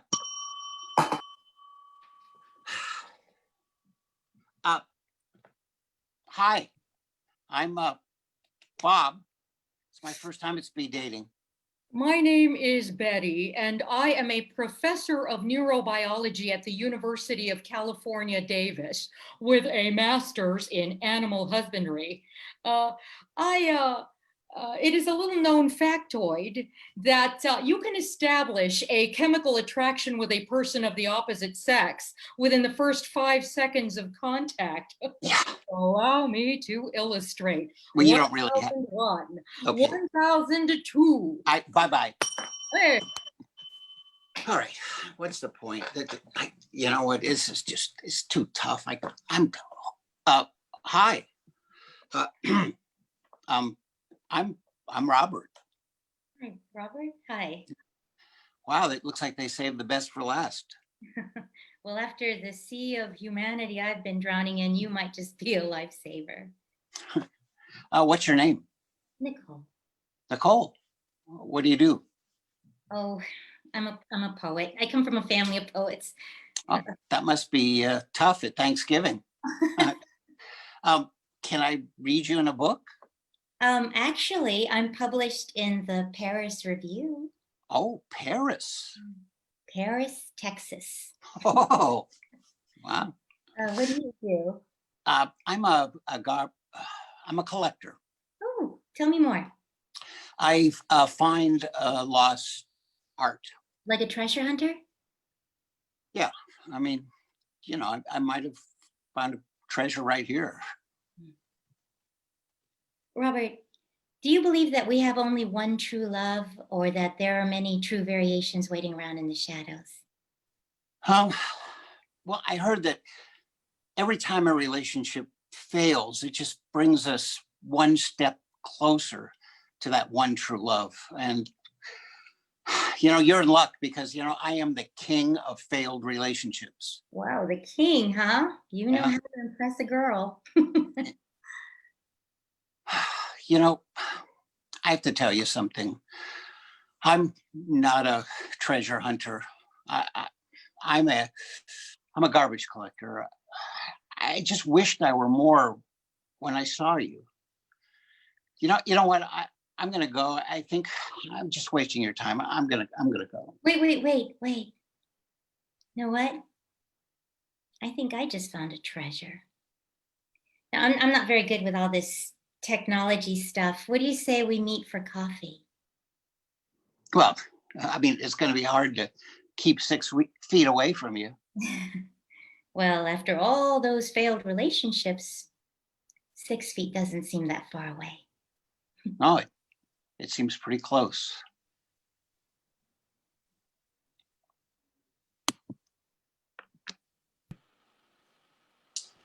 Oh, that was so sweet. That's beautiful. There's a lot of people applauding. That was really, really lovely. Really lovely. Let's bring them back. Let's take one more look at Mari and Michael. That was really something. Where are you guys? Oh, thank you. Are we here? Yeah, there you are. Oh, there you were. There I am. Thank you very much for having us. Yes, thank you. Yeah, that was really sweet. That was beautiful. Thank you so much. That was awesome. Thank you. Wow. Well, you see, lots and lots of surprises, and maybe speed dating can work after all. May we all find treasure inside of ourselves and out of that world. And there's more treasure to come right now, more music from Elijah Ray. And if I can find him, where are you, Elijah?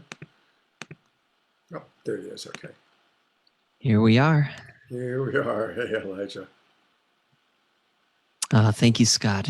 And just want to say how much I've enjoyed all the presenters, and every share has touched my heart in a unique way. So thank you for all the contributors. Are you hearing me okay, family? Yeah, you sound great. Sound good. Okay, good. So I definitely want to give thanks for the ancestors and for those who are suffering at this time, and especially to my brothers and sisters of color who are really calling out and reaching out for allyship and support and solidarity right now. So I just want to say I stand with my brothers and sisters right now who are suffering, and all the children around the world who are reaching for a little taste of what we're feeling here right now. So if you could join me with this next song to just become a steward of radiance, to share these frequencies with those who are calling for them at this time. So I dedicate this song to all of you. This is called Don't Give Up.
To win. I never thought I could fail. No failing. so it seems. I'm a man whose dreams have all been deserted. I've changed my name, I've changed my face. I know no one wants you when you lose. So don't give up, 'cause you have friends. So don't give up, you're not beaten yet. Sing, don't give up, no, 'cause I know you can make it good.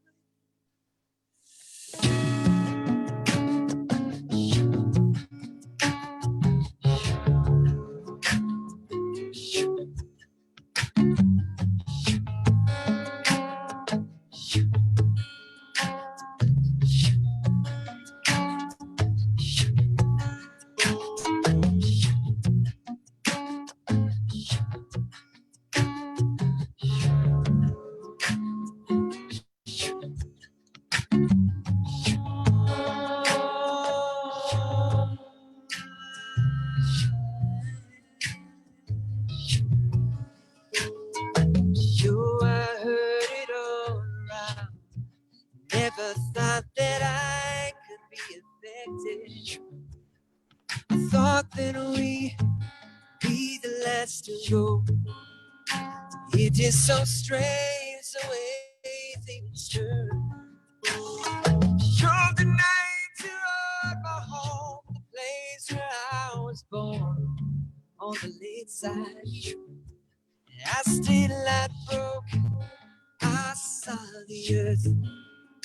The trees had burned down to the ground. So don't give up, 'cause you have friends. So don't give up, 'cause you're not the only one. Sing, don't give up, 'cause somewhere else.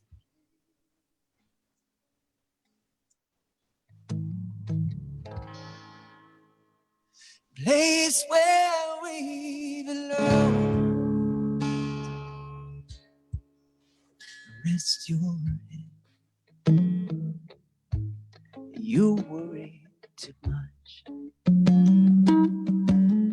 It's gonna be alright. When times get rough, you can fall back on us. Don't give up. Please don't give up. Well, I've got a whole lot of fear. I can't keep it on. I'm gonna stand on that bridge and keep my eyes down below. And whatever may come, and whatever may go, that river's flowing. That river's flowing. Moved on to another town. Tried hard to settle down. For every job, so many men. So many men, no one. Don't give up, no.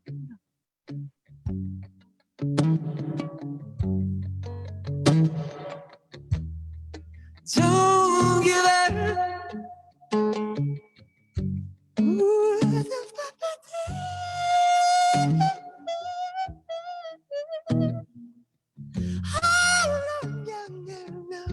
don't give up, baby.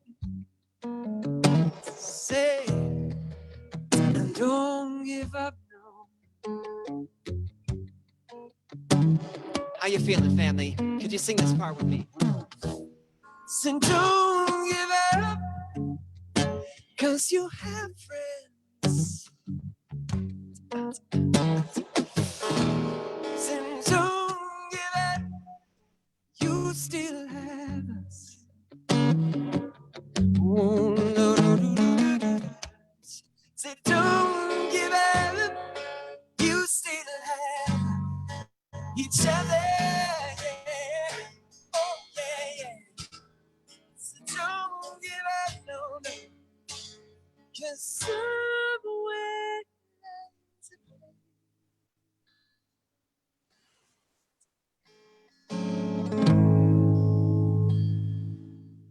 place where we belong.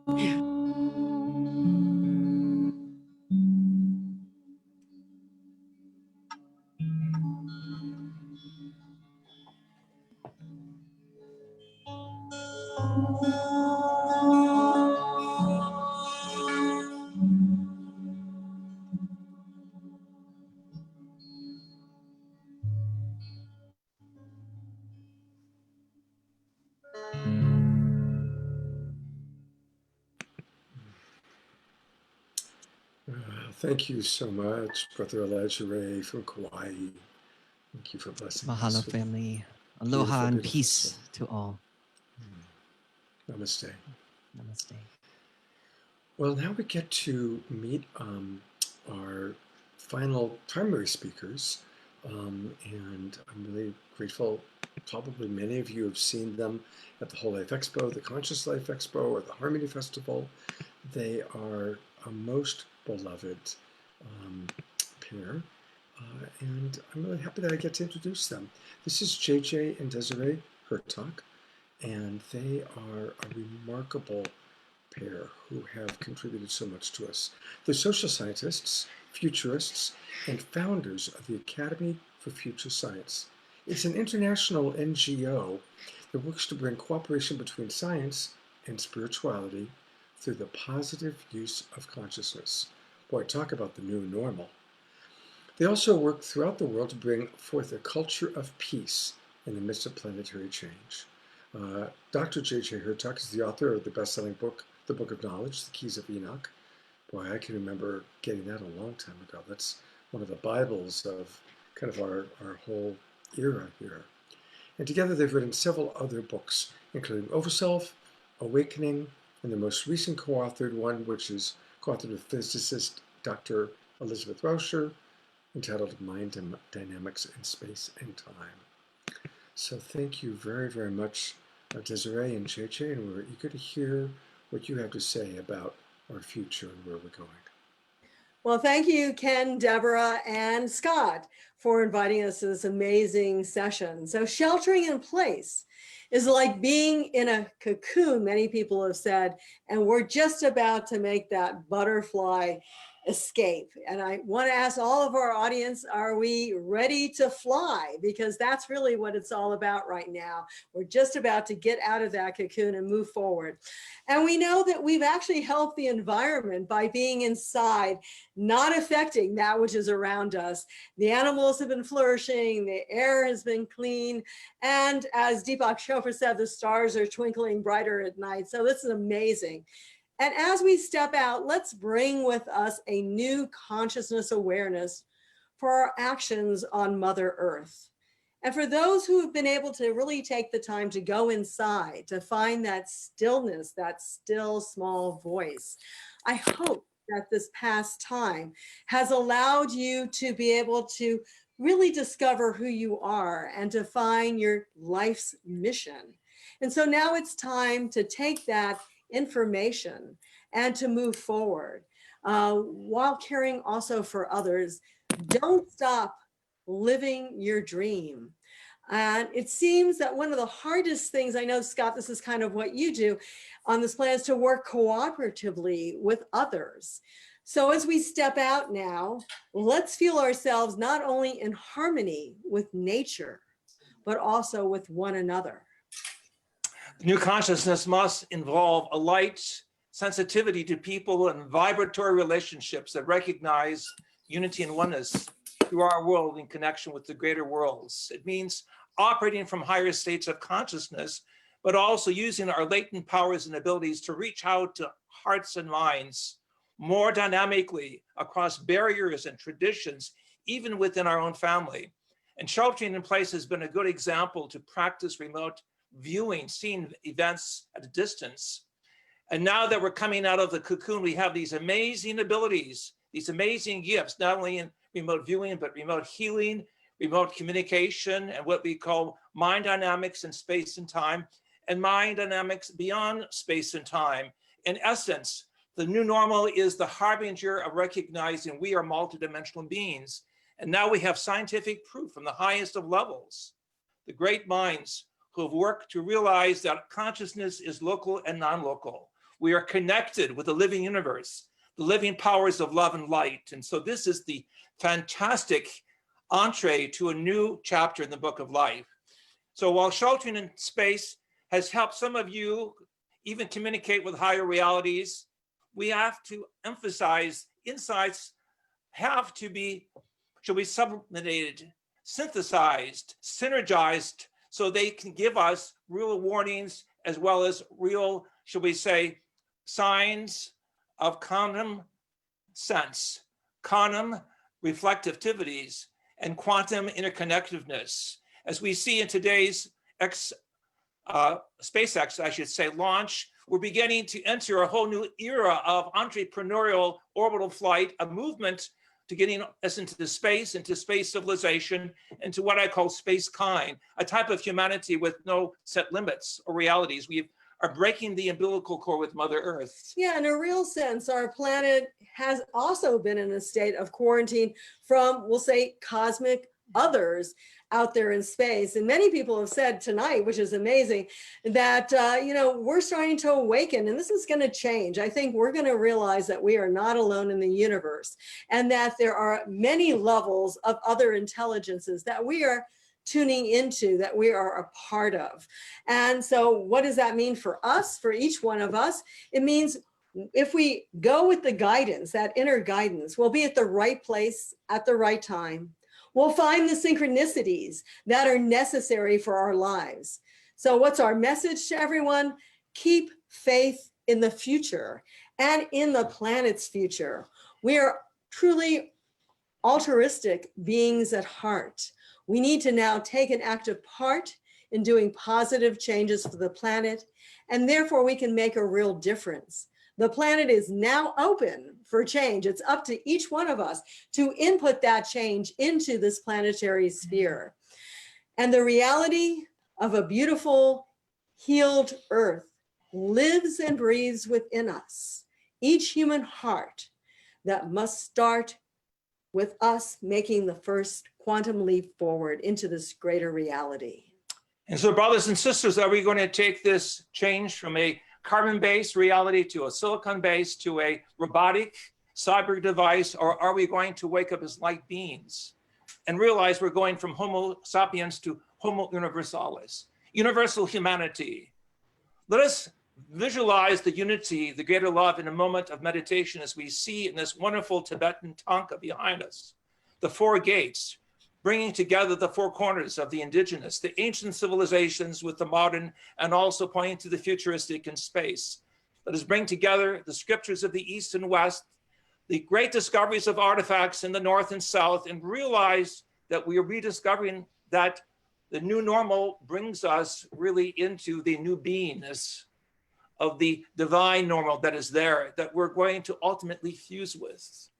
As we see planetary unity with the depths of compassion and love that we share to all of those going through the valley of the shadow that need the healing, the love, the transformation, let us be beacons of light, and let us visualize that we are part of this great mandala of unity, of love, of bringing great gifts and insights.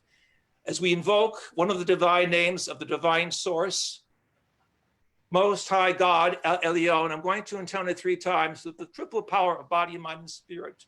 In each of us receives even a greater impulse to go out and tell it, the story that we're not alone, that we're connected with cosmic cultures, that we're connected with new being. Ultimately, the divine normal fuses with the new reality of transformation.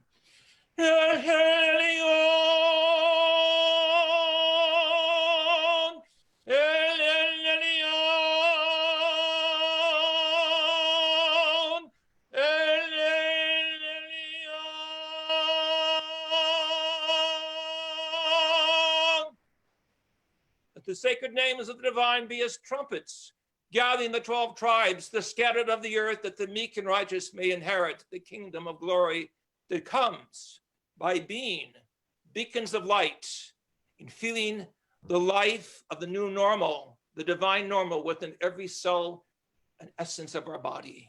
So be it, so be it. Amen, amen, amen, and amen. Oh, wow. That was incredible.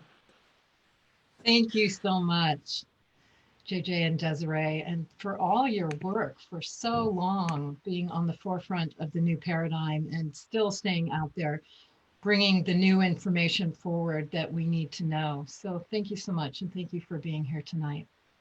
Much love. And now we're also going to bring an amazing woman who's been on the forefront of the new paradigm. This woman's mission is to paint the picture of what is going to be our next positive new normal. And she's been doing that for years. She's the author and curator of a multimedia project called Re-inhabiting the Village, Co-creating Our Future, which focuses on revitalizing the village ethos. And she's an experienced event producer, workshop leader, group facilitator, educational programmer, community organizer, project manager. She's a major networker of all that supports the collective community evolution and harmony with the earth. And one of her greatest roles is she's the mother of 2 beautiful children. So I present Jamaica Stevens. Thank you so much. What a wonderful transmission that was. Good evening, kindreds. It's so good to be with you here on Saturday Night Live. This gathering is so inspiring, and I think we need this kind of inspiration right now with the challenging times that we're facing. The wisdom jewel that I most want to share with you tonight is actually an offering from this sacred blue-green jewel of a planet called home, called Earth, that we live on, spiraling through a vast, infinite cosmos. And that message is to remember ourselves. And by that I mean to become members again of the community of this living earth, to reintegrate ourselves and reconnect ourselves to our inherent interwovenness, this interdependent influencing that we have this opportunity right now to really reconnect with. And I have a feeling that the systems that we live in right now, that we're watching sort of crumbling and shape-shifting, have been built upon a false illusion of separation. And the only way to restore a new order, I don't think we're going back to a normal, but to this new amazing, this new extraordinary possibility that we're all leaning into, requires us to recalibrate ourselves to the already existing living system. To remember that we're not distinct or separate from the community of ones. And I think it's species isolation that has created the conditions, the kind of consciousness that has created the conditions that allow oppression and racism and greed and violence to be the mainstay of how our systems have been operating. I don't believe that's our inherent state of being. I genuinely believe that when we realign ourselves, we'll find that natural intelligence, that we will connect again and look to the living systems to inform us of how we can develop our human systems to be in right relationship and co-creatorship as symbiotic beneficial species, you know, once again in harmony with the rest of life, not only on this planet, but clearly beyond. There is a divine intelligence trying to guide us right now.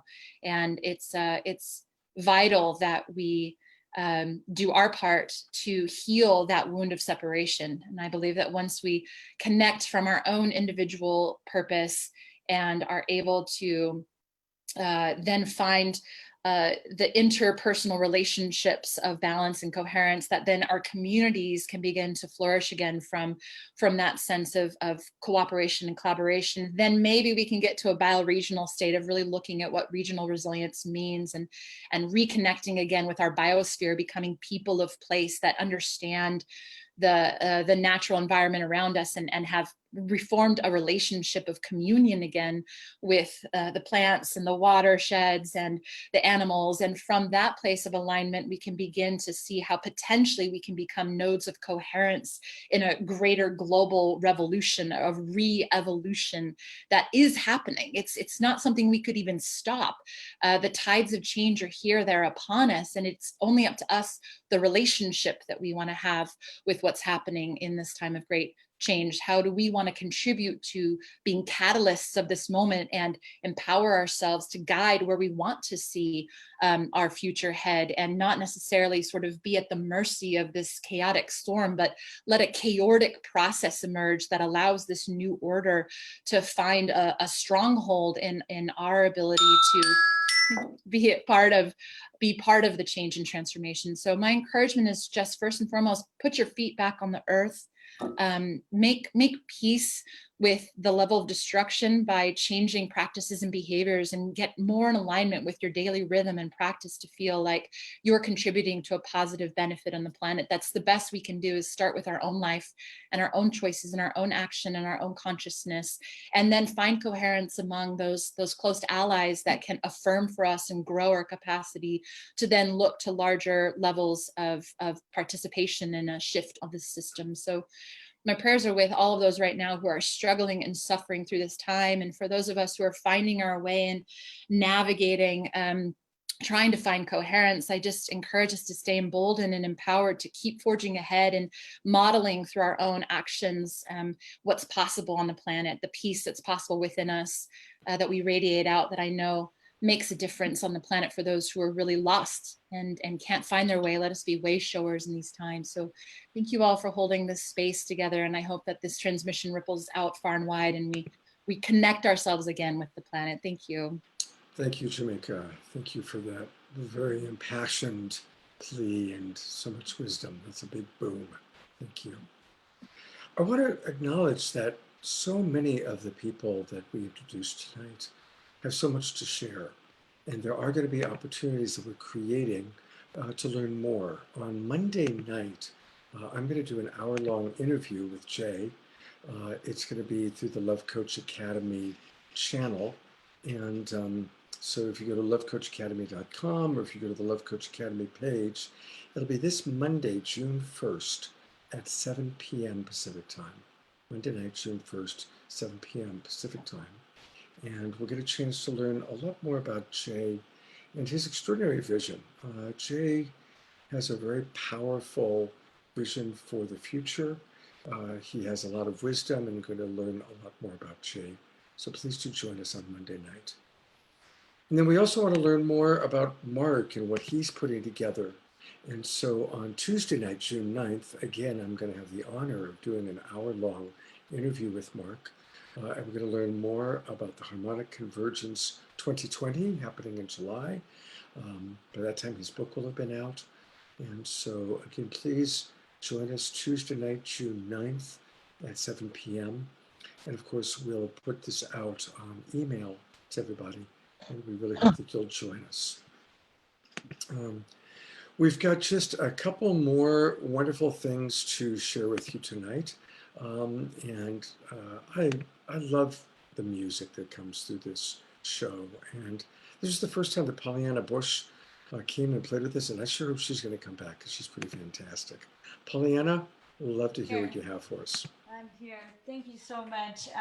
The sharing, it just keeps pouring in so much inspiration and affirmation. And I love the new amazing, and we are that. And this song that I want to share, oh, by the way, a shout out to Festival. If you all want to come to an incredible life-affirming, consciousness-raising event. Like Elijah Ray and I both playing out Lloyd Barty's Relaxed Expansion. That's going to be August 28th through 31st in Ashland, Oregon. Please come. And Elijah Ray, I've got to sing backup vocals for you on that song. It's one of my favorite songs. And this song that I'm going to play is also another don't give up type of song. It's called Letter from the Universe. And really it's about us tapping into our gifts. So what are we doing going forward? I know that we are all here to serve. We are here to create wholeness and consciousness and awaken and heal the planet, heal each other, and really truly embody the amazing light beings that we are. So this song is really, I would love for each of us to just breathe right into our heart and ask ourselves, ask myself, what am I here to do? What is my special, unique gift that I am called to do? And we all have that. We all have that. And I know for me, my challenge in life has always been to continue to return to that and to believe in it. And it's really, really time. There's no time to wait now. It's time. So here we go, letter from the universe.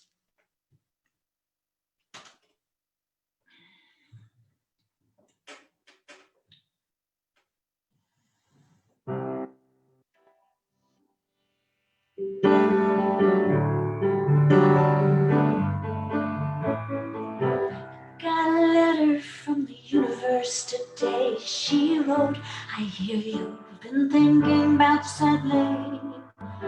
For less than what you're worth, less than what you've worked for, you've dreamed for. Oh no, my dear, my darling, don't give up on your truth, your heartland. Oh, while you listen,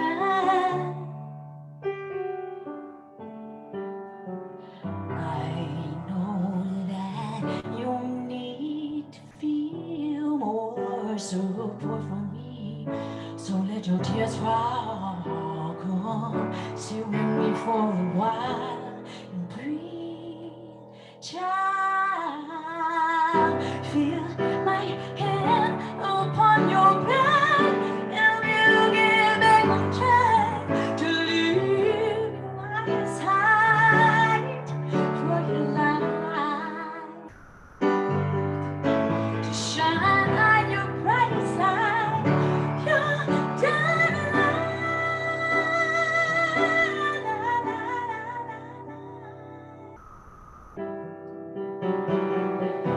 I got a letter from the universe today. She wrote, I hear you've been doubting and forgetting the magic of your soul, the beauty of your flow.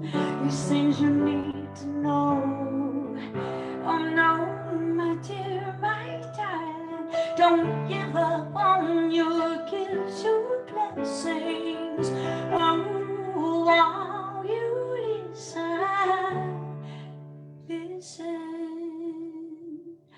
I know that you need to feel more support from me. So let your tears fall, come sit with me for a while and breathe, child. Feel my hand upon your back, and we'll give it a try to leave your eyes hide for your light. Shine your bright side, your diamond light, dear woman, sweet daughter. Earth, your mother, sky, your father, home. Precious daughter, the world needs your strength, your losing power.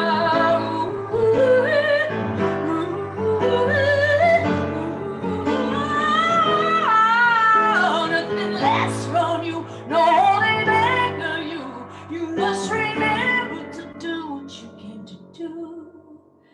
what you came to do, what we came to do. And I know that you need to feel most abundantly. So let your tears fall, come sit with me for a while. Breathe, child, feel my hand upon your back. You will give back on track to live your highest high. To love and before your light, to shine your brightest light, down and your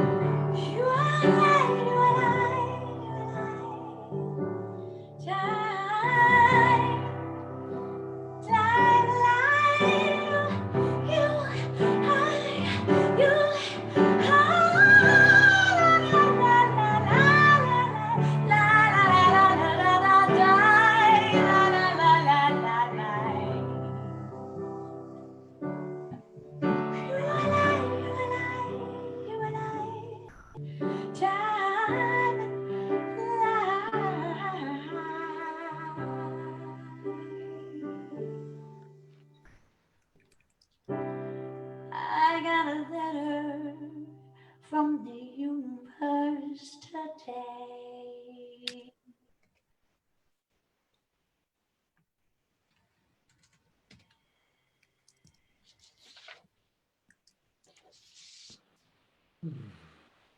What a beautiful letter from the universe.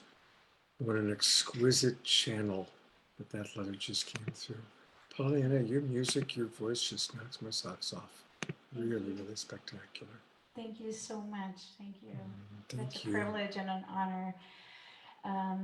Definitely feel like I have found my tribe. Thank you so much. Thank you. Well, definitely please come back and play with us again. Please. Absolutely, 100%. Good. I'm in. Good. Thank you. Well, definitely said. So you'll be seeing Pollyanna Bush sometime in June, along with a lot of other amazing artists, musicians, speakers, videos. We're really excited about that. You know, when I'm putting together the agenda, I intentionally put some of the most dynamic people at the very end to really keep that energy going. And Pollyanna, you did it. And the person we're going to hear a wisdom jewel from in a moment is another. One thing? Yeah. I wanted to let everyone know that my recording of that song is available on my website, pollyannabush.com. So if you want to go and purchase the song, please, love for you to have it. It was produced by incredible producer Tal Ariel. So if you want a brilliant, brilliant producer to handle your baby, to bring it to life, he's the guy. Thank you so much for listening.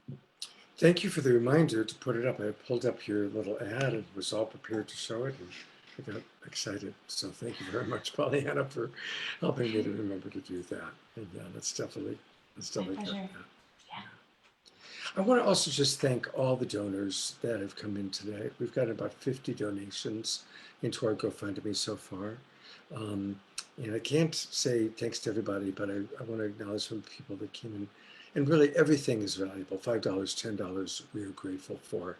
But we always like to, honor the people that came in with a little bit more. We want to thank Jamila, old friend Jamila. Thank you so much for your donation. John, thank you so much. Kim and Maida, both of you, very beautiful donations, and enough to get, if you want, a free session with one of our love coaches. Cheryl, thank you so much for yours as well. Jay Mayer, once again, coming through with the biggest donation of the night. And Missy also. And how perfect. Thank you, Missy. I knew that you would be a wonderful way to kind of conclude the show and to introduce you, our mutual friend, Deborah. Yes, we have one more wisdom jewel. And this woman is a true creatrix. She delights us consistently with music, song, poetry, creative art.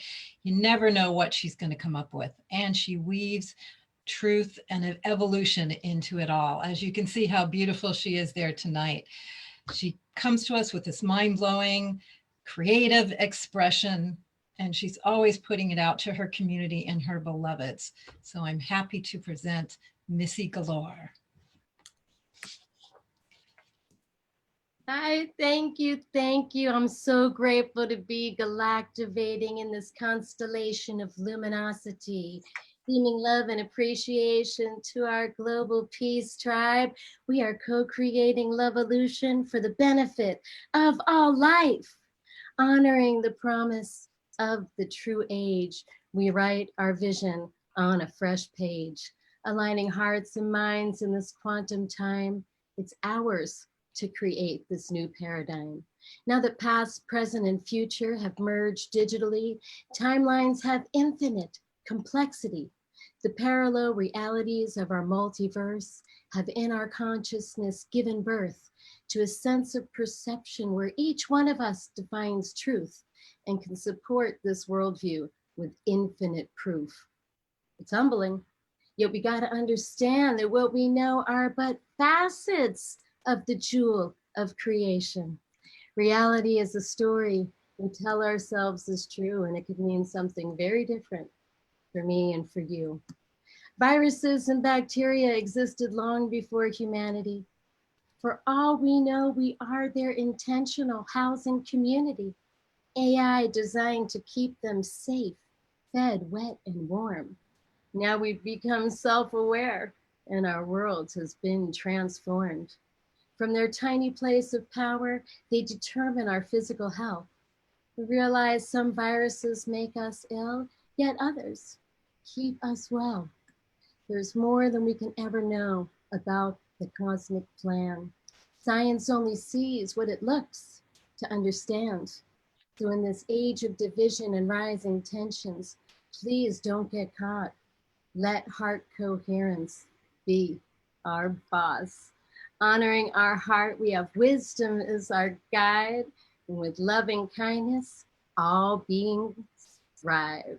Culture is that story a group of people share, so let's be the ones to seed Lovolution in our hearts and everywhere, to bloom where we are, grow naturally, respect all life and be free.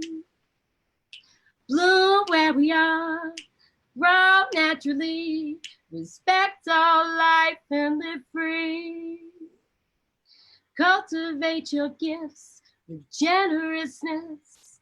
Be kind and assist all that be. Da, da, da. Bloom where we are, grow naturally, respect all life and live free. Viva Lovolution, cosmic family. Let the love we share radiate everywhere and elevate the grids with the upgrade and fusion of our Lovolution solutions. Thank you so much, Missy. You rock. You absolutely rock. It's so wonderful to be here in this inspiring, inspirational global peace tribe. Thank you to everyone joining us tonight and all the crew holding it down. Know that the ripples that we are sending out are seated in the Akashic Records forever. Mwah. Thank you. Well, it's now time for Community Connections. Deborah, Kenny, and I are going to make a couple of final announcements. But if any of you are wanting to come on and share a 1 minute, please keep it to 1 minute. Shay's going to ring the gong if anybody goes over a minute. But if you have like a 1 minute vision you want to share or something that you were inspired by, please send me a message in the text and I will hopefully spot that and promote you up to the panelist. Deborah? Yeah, I just want to thank everyone. This has been an amazing show again. It's really, it takes a village. It's a collaboration of all of us. And we're, like Scott said, we're going to keep doing it through June. And it's really about sharing the love. That's really what happens here, is everyone sharing their gifts, their wisdom, and their love. So thank you so much. And thank you so much to our sponsors, Jay Mayer and Mark Sims, because they are really helping us to make this happen. And all the donors that have come in, we really, really appreciate it. And yes, thanks, Jay. Woohoo. And all the donors as well. And that really sparks us along. And yes, there's Mark Sims. Thank you so much, Mark. Love, love. All right. All of that helps us to come up with the energy, the juju, and the inspiration from spirit to create even more shows. And so we've got some really great ones planned for you in June, and we hope to continue. So as long as you continue to support, I think we're going to keep on going, because this is a really bright light for all of us. So thank you.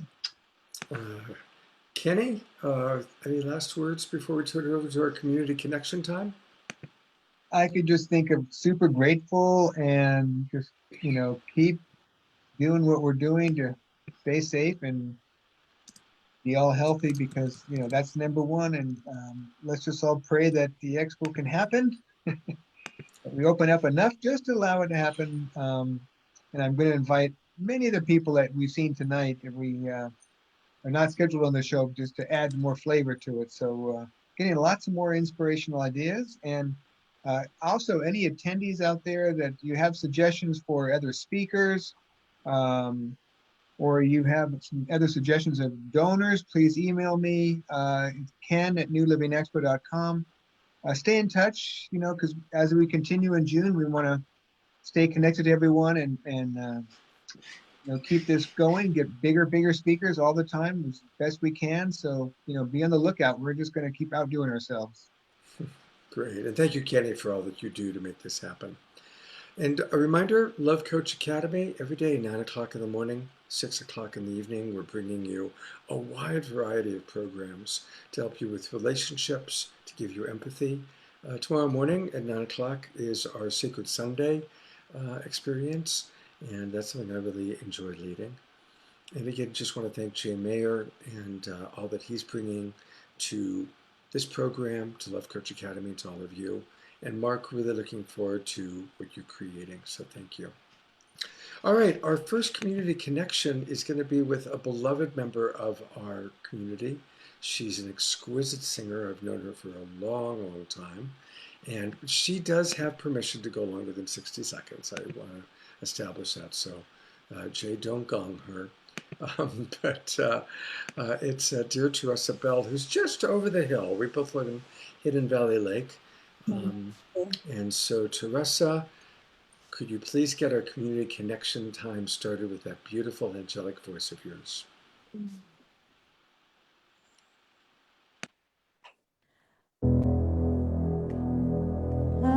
Let us join. Let's come as join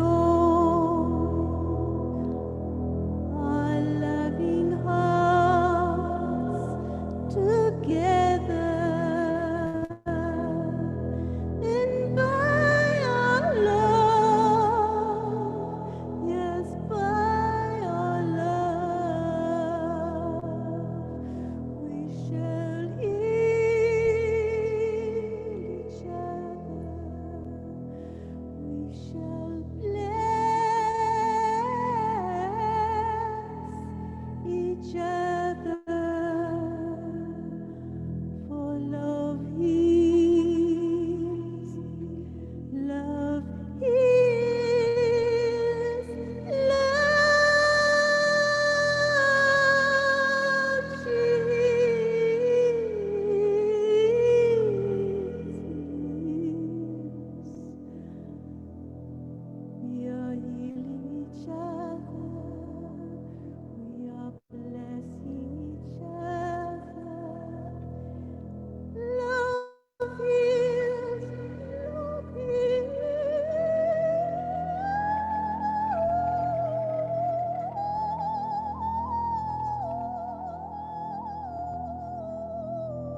you so much, beautiful, angelic Teresa.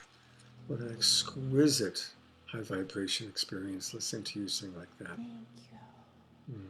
The Beautiful. new norm is just simply loving more deeply, more truly than ever. That's what this has all taught us. Thank you.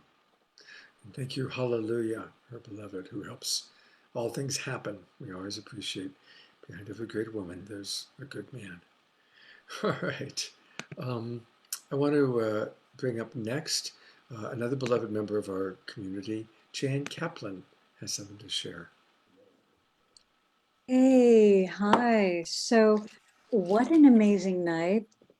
And I'm so grateful that the donations and the generosity and the love that comes in all these different multitude of flavors and angelic realms, so many transmissions tonight. It's just so much information, but it's so affirming that we're on this train, you know, we're on the the love train, and it really is the best way to keep this container alive, you know, and I really want to take the contents of this container and, like seeds, throw it out into the world, and for all the people that are suffering, for all the people who are coming and going, and we're on this train. And thank you so much, you guys, for making this happen and making it real, because I think, you know, the planting of the love seeds like 50 years ago was super fun and super cool, but I think now is the time to make it real. So thank you. Thank you for Beautiful. Thank you very, very much, Jan. Thank you for all the support that you've been giving to Fantuzzi. You know, this all started with a Fantuzzi benefit concert, and look at how it's grown, and Jan's been a big part of that. And a reminder that on Tuesday nights, Love Coach Academy hosts Fantuzzi, who we call it Fan Tuesdays, and he plays music and sings and does some poetry, and that's every Tuesday night at 7:30 p.m. So definitely join us for that. I also want to thank people who are still donating. Thank you, Jewel, Deborah, Alexander, Marzina, Kathleen, Faye. These are all donations that have come in the last moment. And Lilith, if you would be willing to not do a screen share right now until I call upon you, maybe you could close your screen share, please. I'd appreciate that. Lilith, whoever you are, please. Here, let's stop that. There we go. All right. So I'm going to go to another beloved member of our community. She's been with us from the very beginning, Celestine Starr. She's done meditations for us and led us. And hello, dear Celestine. Hello, my beloved. Thank you, Deborah and Scott, for all the work. And to Kenny, I love you. This has been the top of the top. And thank you for letting me have time. I'm going to set my little timer here so we don't run over. Thank you very much. So just want to take a breath with everyone. Feel where we are. This is a very unique community. To each of you that I have known for over 40 years, we have not stopped. The prayers, the songs, the joyfulness, the holding together, the calling in, the cosmic energy, stepping into our divinity and sharing with everyone. So I want to praise each and every one of you who have walked the long red road with me and with all of us. But together, in this moment, we are unified. We are ready. And we are in preparation for the unfoldment of the new earth. This is the breath that we are taking right now, the cosmic energies that are coming through us at the luminous levels of the Schumann resonance, over 110 hertz. We are, oh, it's not stopping. Ah, cancel that. I don't know what that is that's going. So, what is that? Something, oh, it's a timer. So technology comes in, it's a part of the show. Anyway, I want to take a moment and just let spirit come through. An acknowledgement of each and every one of you as we unify and we prepare for the lunar eclipse. It is a red full moon. It is the moon in Sagittarius in the very center of creation of our Milky Way. The resonant field is prepared. And so as the moon, the shadow of the earth falls upon the moon, let us release finally, as we have tonight. We've been instructed, we've been hearing the words release, negativity, thought forms. There will be many of us in sacred prayer. And as we release the next day, 6/6, this is on 6/5 for the lunar eclipse, and on 6/6, we will go deeper into envisioning. So with that, I'm just going to do a few cosmic tones of vibration. Urandebe na ye bona ye ya na ye no. You are the one, you are the ones, we love you. You are the awakened hope for humanity, the human seed consciousness that would spin the wheel of time so that we move forward into an illuminated, enlightened place of being. Thank you, thank you, thank you from the deepness of my heart. Thank you, Scott and Deborah and all who have been here. I can't even mention all the names: Deepak Chopra, Carolyn Mays, beautiful, Meera Bai, all. Thank you. Thank you, very beloved Celestine, my soul sister. We have two more people we're going to hear from, and then we're going to close out for the night. Peter Melton has something. Peter, spotlight is on you. Hello, hello. Thanks. Beautiful to be on the show again this week and feel the beauty and the love. And so my minute is to share the new hand signal, the unity sign. I got to share last week also for those of you that are on, but felt like that we're emerging into a new time where we really are remembering as a species that we're all in this together. And so I yearn to have a new peace sign. So I take the old peace sign that used to stand for two sides trying to get along, trying to have peace. Well, now that stands for we thought we were separate. We used to think we were separate. But we're remembering the two fingers come together as they come to your heart. We're remembering that we're all one. And here in the heart is where we know that. And when we come from that place, when we get to there and then come from there, we can act in unity and create peace on the planet. So the unity sign is peace in, peace out. We're remembering, we know it here, and we're acting that way. So that's the unity sign. I'll put a link in the chat, and it's getting some traction and folks are feeling it, and I appreciate getting to share it with you guys and look forward to talking to you, Scott and Deborah, on our call tomorrow. Great. Thank you so much, Peter. And thank you for keeping it under a minute. I really appreciate that a lot. Thank you. All right. I think our last person we're going to hear from is Lilith Rogers. Hello, Lilith.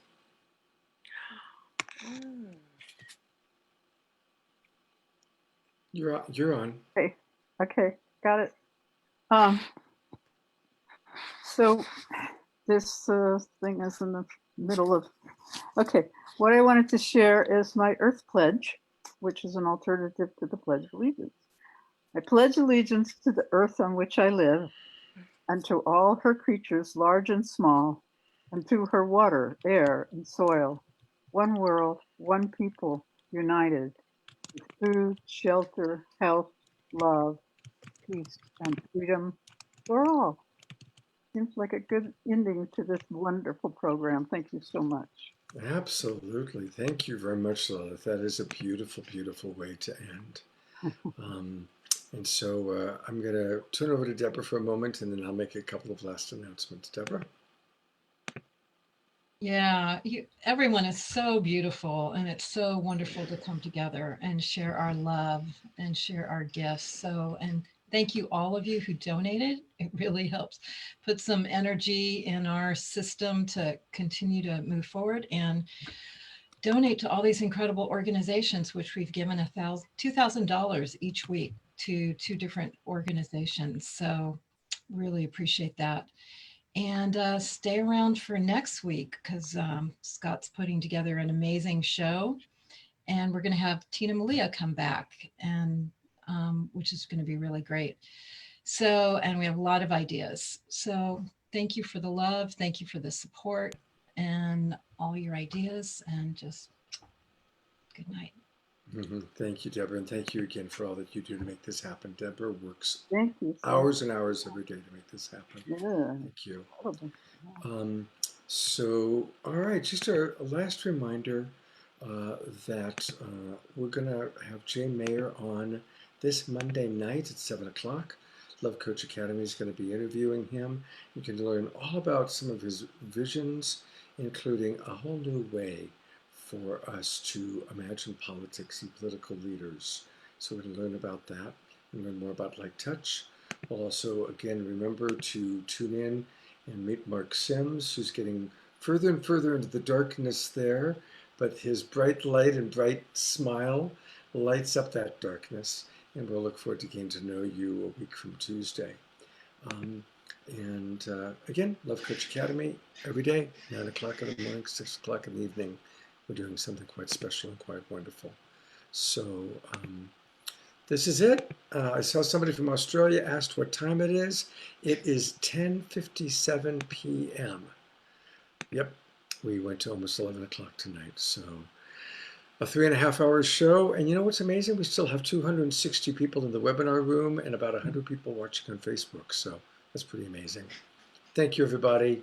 We love you. We will be back next Saturday night with a theme of how we think globally while acting locally.